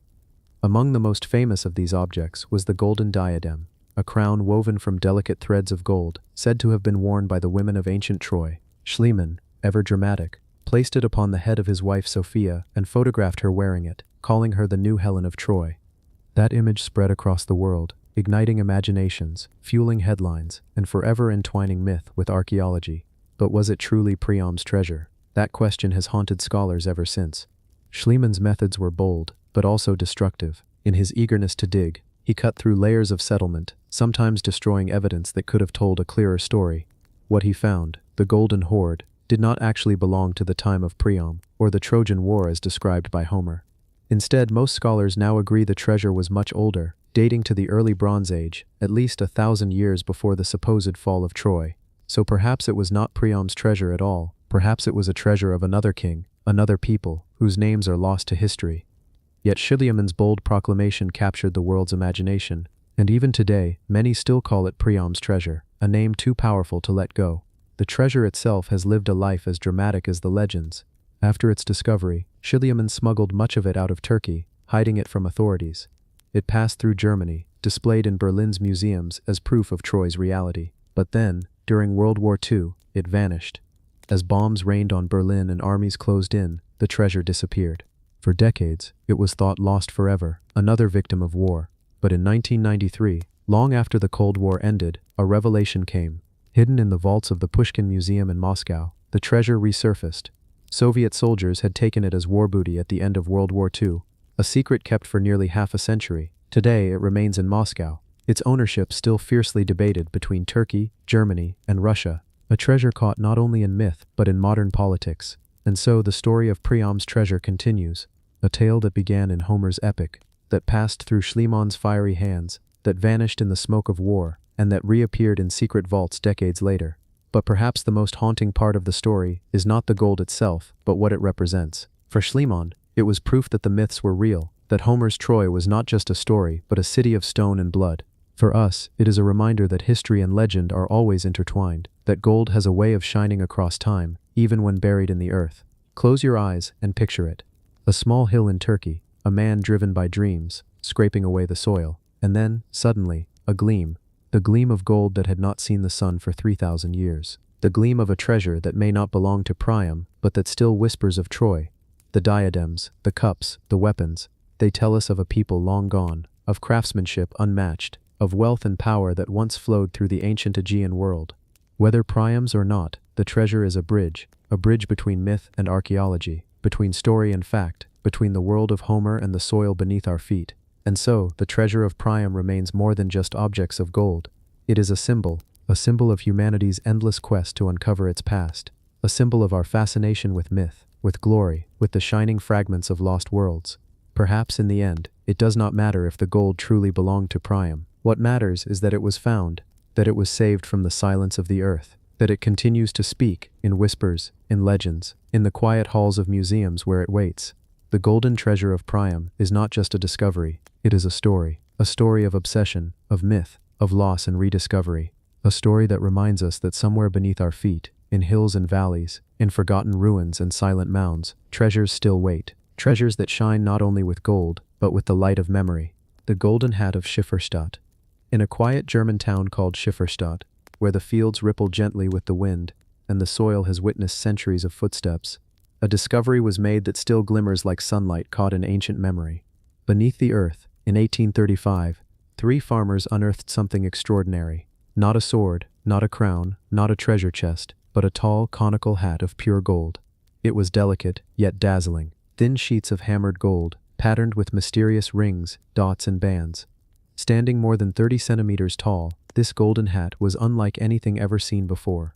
It was no ordinary object of decoration. It was something far older, far stranger, and far more mysterious. This artifact, now known as the Golden Hat of Schifferstadt, belongs to the Bronze Age.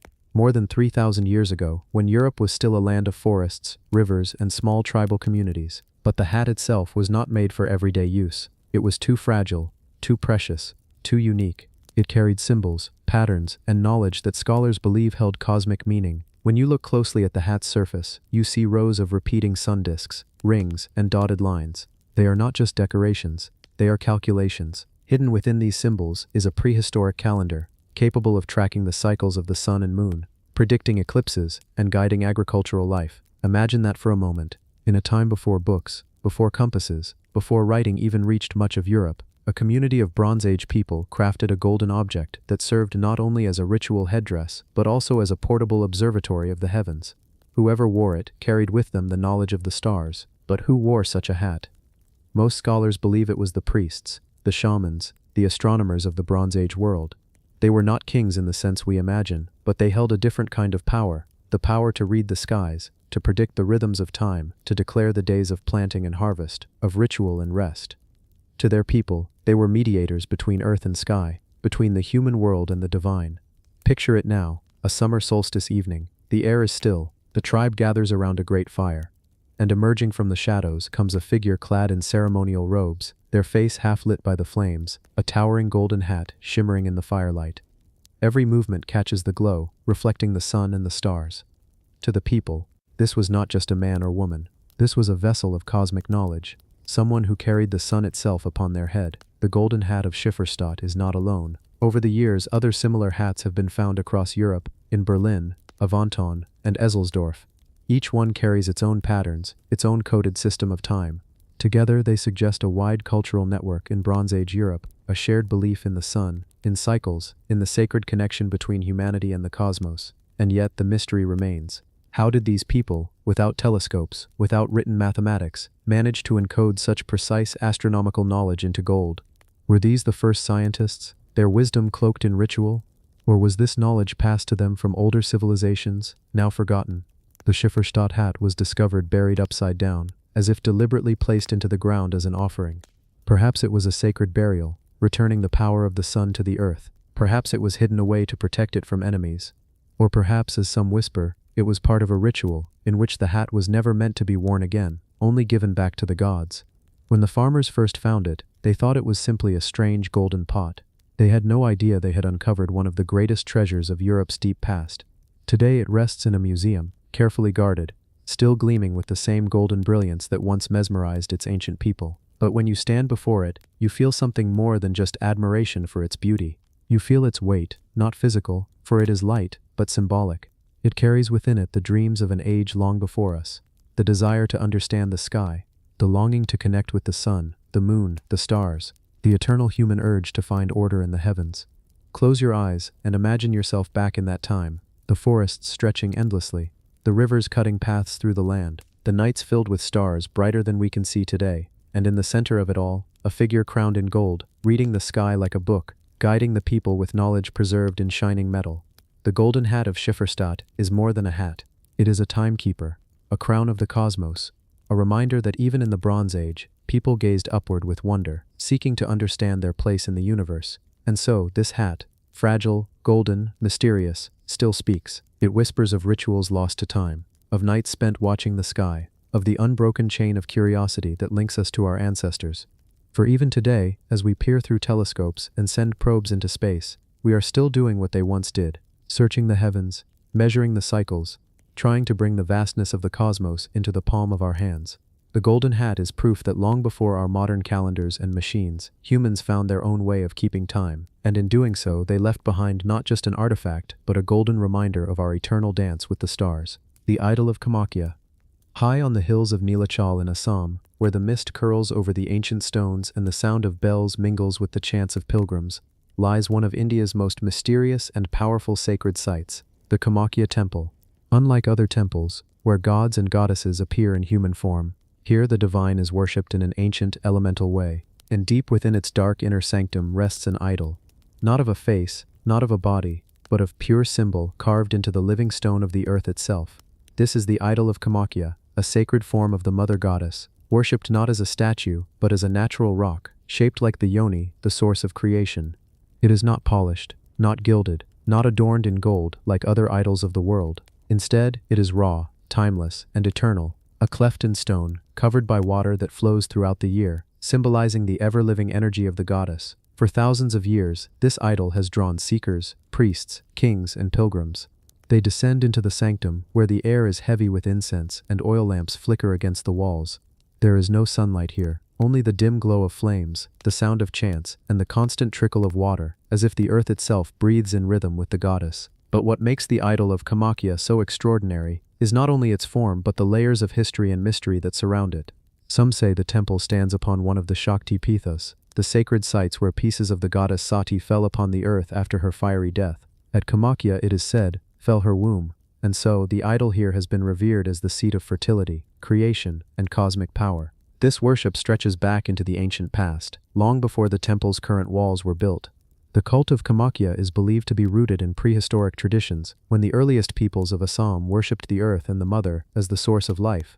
Later, as Hindu traditions evolved, these older rituals merged with the goddess cults, creating a temple unlike any other in India. What does this mean for the idol itself? Unlike statues of gods carved in stone, bronze, or gold, the idol of Kamakya resists definition. It is not a person, not a figure, but a force.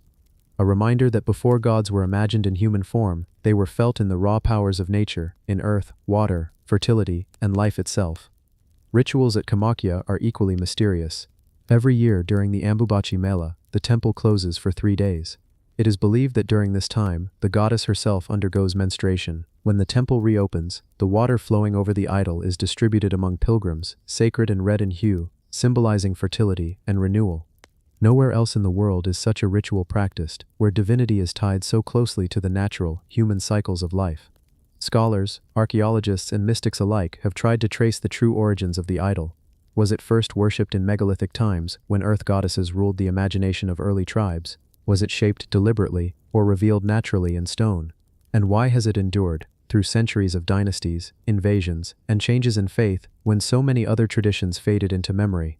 Even today, when you enter the temple, there is a sense that time itself slows. The idol does not dazzle with gold or jewels, but it draws you in with something deeper.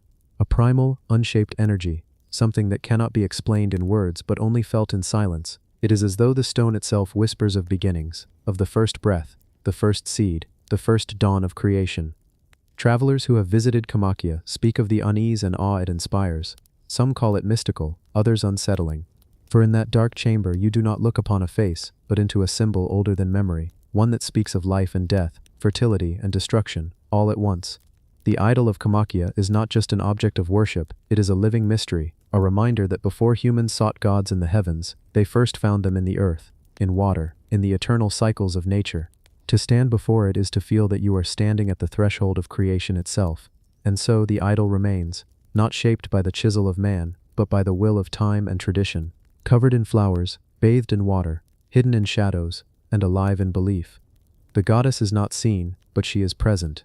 Not carved, but eternal, and those who come to Kamakhya know, in their hearts, that they are in the presence of something far older than history, far deeper than faith. The idol of Kamakhya is not just a stone, it is a portal to the oldest human understanding of the sacred, that life itself is divine, and creation is the greatest mystery of all, the tomb of the Lord of Sipan. In the arid lands of northern Peru, where the desert sands stretch into the horizon and the mountains stand as ancient guardians, there lies a discovery so extraordinary that it has been called the Tutankhamun of the Americas, a tomb that, for centuries, lay hidden beneath layers of earth and silence, until one night in 1987, the world was reintroduced to the splendor of the Mocha civilization. This was the resting place of the Lord of Sipan, a ruler, a warrior, a priest, a man who carried both earthly power and divine authority. His tomb was untouched, unspoiled, and filled with treasures that revealed a world long forgotten. When archaeologists first opened the burial chamber, they were stunned. Before them lay not only the skeletal remains of the Lord himself, but an entire court, preserved in death. Beside him were warriors, servants, women, even a child, all sacrificed to accompany him into the afterlife.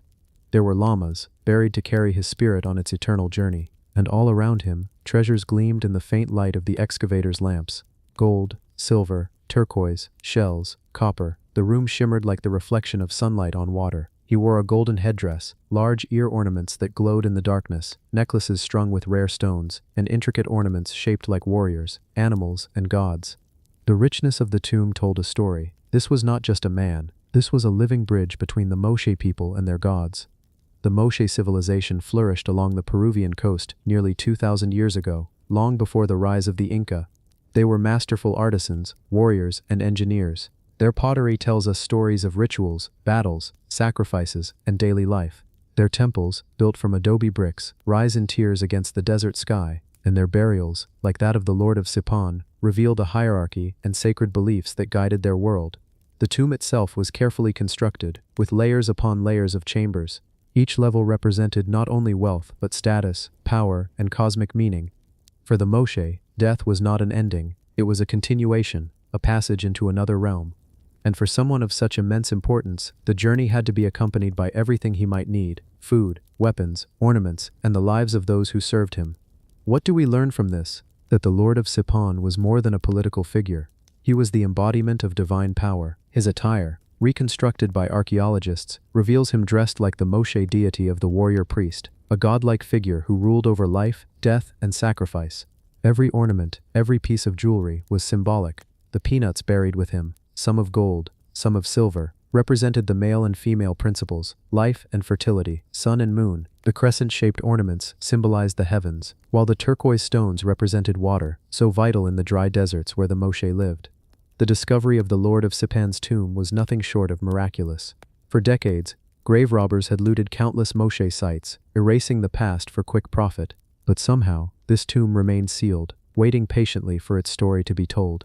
And when it was finally uncovered, it transformed our understanding of ancient Peru. Imagine for a moment the scene. Archaeologists, digging carefully under the Peruvian night, brushing away centuries of sand, the sudden glint of gold, the realization that they were standing before a burial untouched since antiquity, the silence broken only by their own breaths, as history itself unveiled its treasures. The Lord of Sipan's tomb is not only an archaeological marvel, it is a reminder of the fragility of time. For centuries, his name was forgotten, his people reduced to dust, yet within the tomb, his presence still speaks, his ornaments still shine, his power still radiates. Today, much of what was found rests in museums, preserved behind glass, studied by scholars. Yet the tomb itself remains a place of mystery. Who was he truly? A king, a warrior, a priest? Was he loved, feared, or worshipped? And what songs were sung, what chants were whispered, as his body was laid into the earth so long ago? The treasures tell us of wealth and ritual, but the silence tells us something more. That even the most powerful rulers, those who command armies and shape nations, eventually return to the earth. Their glory buried, their names lost, until chance allows them to be remembered again. The Lord of Sipan rises from the sands of Peru as both a ruler and a mystery, a reminder that civilizations rise and fall, but the echoes of their greatness can survive in gold, in stone, and in the soil beneath our feet. When you think of his tomb, do not only imagine the glitter of treasure, imagine the dim flicker of torches in the desert night, the sound of priests chanting as the earth closed over the chamber, the silence of centuries that followed, and then, the sudden shock of discovery, when modern hands reached into the past and touched the golden face of a forgotten king. The Lord of Sipan lives again, not in flesh, but in story. And as long as we tell his tale, his spirit remains eternal. The sarcophagus of the Palatine Hill. High above the heart of Rome, rising gently between the bustle of the Forum and the grandeur of the Colosseum, lies a hill that has always carried whispers of the past. The Palatine Hill, one of the 7 hills of Rome, is more than just a place of ruins.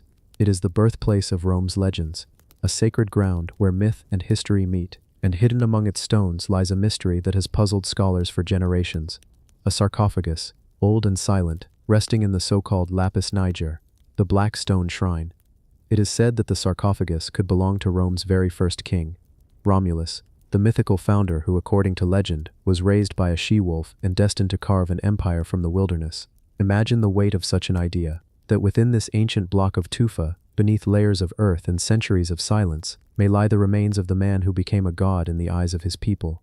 But as with all things Roman, the truth is wrapped in layers of history, politics, and belief. The discovery of the sarcophagus in the early 20th century stunned archaeologists. Dug deep beneath the steps of the Roman Forum, close to the very spot where Romulus was believed to have lived, they uncovered a rectangular tomb lined with stone.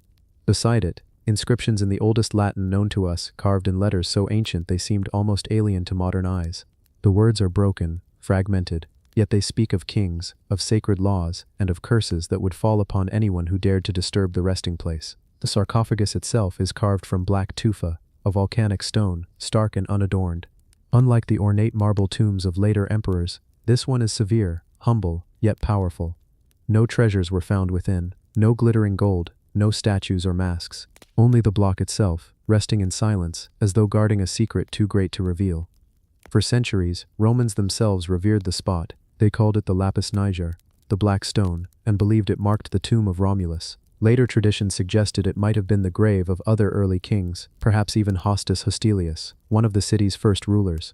Others whispered that it was not a grave at all, but a shrine, a symbolic place meant to embody the presence of their mythical founders. The mystery deepens when we consider the way the Romans treated this site.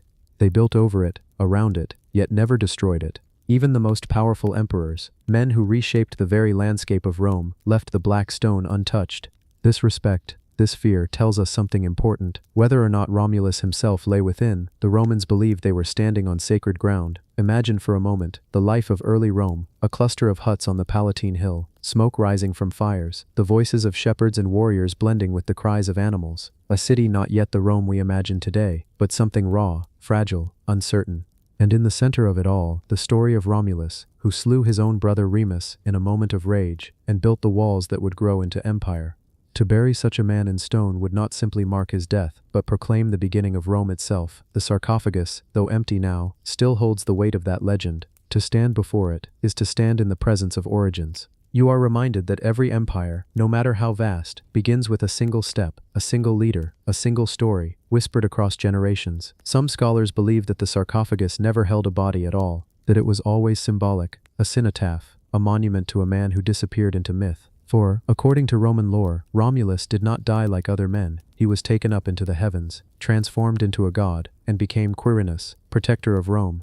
If that story is true, then the sarcophagus is not a tomb, but a bridge, between earth and sky, between history and legend. Yet others argue that the burial could have been real, that beneath the layers of earth, beneath even the sarcophagus we see today, there may be more, chambers, offerings, remains long since crumbled to dust, and with them, answers to questions that continue to echo through the ages. What we do know is this: the Palatine Hill was always sacred. Emperors built their palaces there, festivals were celebrated there, and the presence of this sarcophagus, dark and silent, was a reminder of Rome's deep roots. Close your eyes and picture it: the steps of the Forum, crowded with citizens, priests in white robes passing by, carrying offerings, and in the shadow of the Senate, in the beating heart of Rome, a stone chamber whispering of kings, gods, and the birth of empire. The sarcophagus does not dazzle with gold or jewels. Its power lies in its silence, its simplicity, and the fear it inspired even in those who ruled the world. To this day, visitors to Rome can look upon the site, preserved beneath protective glass, and though the city around it has changed, the feeling remains. You are standing on the threshold of mystery. You are standing where Rome itself was born. Perhaps the sarcophagus holds Romulus, perhaps it holds another forgotten king, or perhaps it holds nothing at all, only the weight of belief, of stories told and retold, shaping a people's identity for centuries. The sarcophagus of the Palatine Hill is more than stone. It is the echo of a beginning, a reminder that even the greatest of civilizations cling to their myths, guard their origins, and enshrine their mysteries in the heart of their cities. And so it waits, in silence, on the Palatine Hill, where history and legend will forever share the same shadow. The treasure of the Oxus. Far to the east, where mountains meet desert, and rivers carve their way through ancient lands, there lies a treasure whose very name shimmers like gold in the memory of history. It is called the treasure of the Oxus, a hoard of dazzling artifacts, buried for centuries along the banks of the great Oxus River, in the land once known as Bactria, today spread across Afghanistan, Tajikistan, and Uzbekistan. The Oxus treasure is not simply a collection of golden objects, it is a story of empire, of faith, of artistry, and of the delicate hands that shaped metal into symbols of eternity. It is a window into the Achaemenid Persian world, into the heart of a civilization that stretched from the Mediterranean to India, binding countless peoples beneath one great rule. Imagine for a moment the river itself, broad, powerful, endless, its waters carrying not just life, but memory. Along its banks, in the 4th century BC, stood temples, caravans, markets alive with voices in many tongues. Traders from India brought spices and ivory. Nomads from the steppes carried horses and wool. And somewhere, in this place of mingling cultures, treasures were offered, hidden, lost, and rediscovered 2,000 years later. When the hoard was first brought to light in the late 19th century, its beauty stunned the world. Hundreds of items, cups and bracelets, plaques and amulets, coins and figurines, crafted from gold, silver, and precious stones. Each piece told its own tale, and yet together they formed a symphony of empire. There were armbands shaped like winged griffins, creatures of myth stretching their claws, as if to guard the wearer from unseen dangers. There were delicate plaques, stamped with images of priests, soldiers, and kings, as though capturing the very heartbeat of Persian power. There were coins, their faces bearing the likeness of rulers who once commanded armies that shook the earth. And among them, small votive figures, men and women in prayer, their hands raised toward the heavens, frozen in devotion across the centuries. The craftsmanship was beyond imagination. Each line, each curve of gold, spoke of an artistry refined over generations. The Persians were masters not only of conquest but of culture. And here, in the Oxus treasure, we see them not only as conquerors but as dreamers, as worshippers, as humans who sought beauty and permanence in fragile metal. But with every treasure comes a mystery. Why was it hidden? Why along the banks of the Oxus? Some believe it was an offering, a gift to the gods of river and sky. Perhaps a temple once stood there, its sanctuaries filled with votive offerings of gold, left by pilgrims seeking divine favor. Others imagine a caravan, attacked by raiders forced to bury its wealth in haste, never to return. And some whisper that it may have been the treasury of local satraps, the Persian governors, concealed in times of turmoil as Alexander the Great swept across the empire. The truth, like the river, remains elusive. What we do know is this: the treasure traveled far from its source. In the 19th century, pieces were collected, traded, sometimes smuggled, until eventually a great portion found its way to the British Museum, where they rest today under quiet lights. And yet the very act of their journey has clouded their story. Records are incomplete. Archaeologists debate what was lost, what was taken, and what may still remain buried beneath the sands. But even within this uncertainty, the treasure holds its spell. To look upon those golden armbands is to feel the weight of both empire and myth. To hold a plaque of a praying figure is to sense the timeless yearning of human beings for something greater than themselves. The Oxus treasure is not merely gold, it is memory, crystallized in metal, it is devotion, hammered into shape, it is fear and faith, captured in ornaments buried for millennia. Close your eyes for a moment and let the story unfold. Imagine the priests of Bactria, their robes flowing, their chants echoing by the riverbank as they place these golden figures upon altars. Imagine travelers resting by the Oxus, telling stories of distant lands, while treasures pass from hand to hand. Imagine the moment of hiding, the fear, the silence, the hurried burial, and the long centuries of sleep beneath the earth. Then picture the rediscovery, farmers, traders, or wanderers stumbling upon a glint of gold in the dust. The excitement, the confusion, the whispers of a treasure too powerful to belong to one person alone, and the slow winding journey of those objects across borders, across centuries, until they became part of the story of us all. The Oxus treasure carries with it not only the brilliance of gold, but the shadow of loss. For while the artifacts survive, the full truth of their origin is gone. Like the river, history flows forward, carrying with it fragments of the past, but never the whole. And yet perhaps that is the point, that in mystery, in uncertainty, the treasure still breathes. It invites us not just to marvel at its beauty, but to wonder at its silence. The golden griffins still stretch their wings, the votive figures still pray, the bracelets still shimmer with the light of devotion, and the Oxus still flows, carrying secrets that no hand may ever fully uncover. The treasure of the Oxus reminds us that gold is not merely wealth, it is memory, it is devotion, it is the fragile thread that ties us to those who came before, and those who will come after. And somewhere, beneath the sands of Central Asia, perhaps more waits to be found, another offering, another secret, another whisper of an empire that dreamed in gold,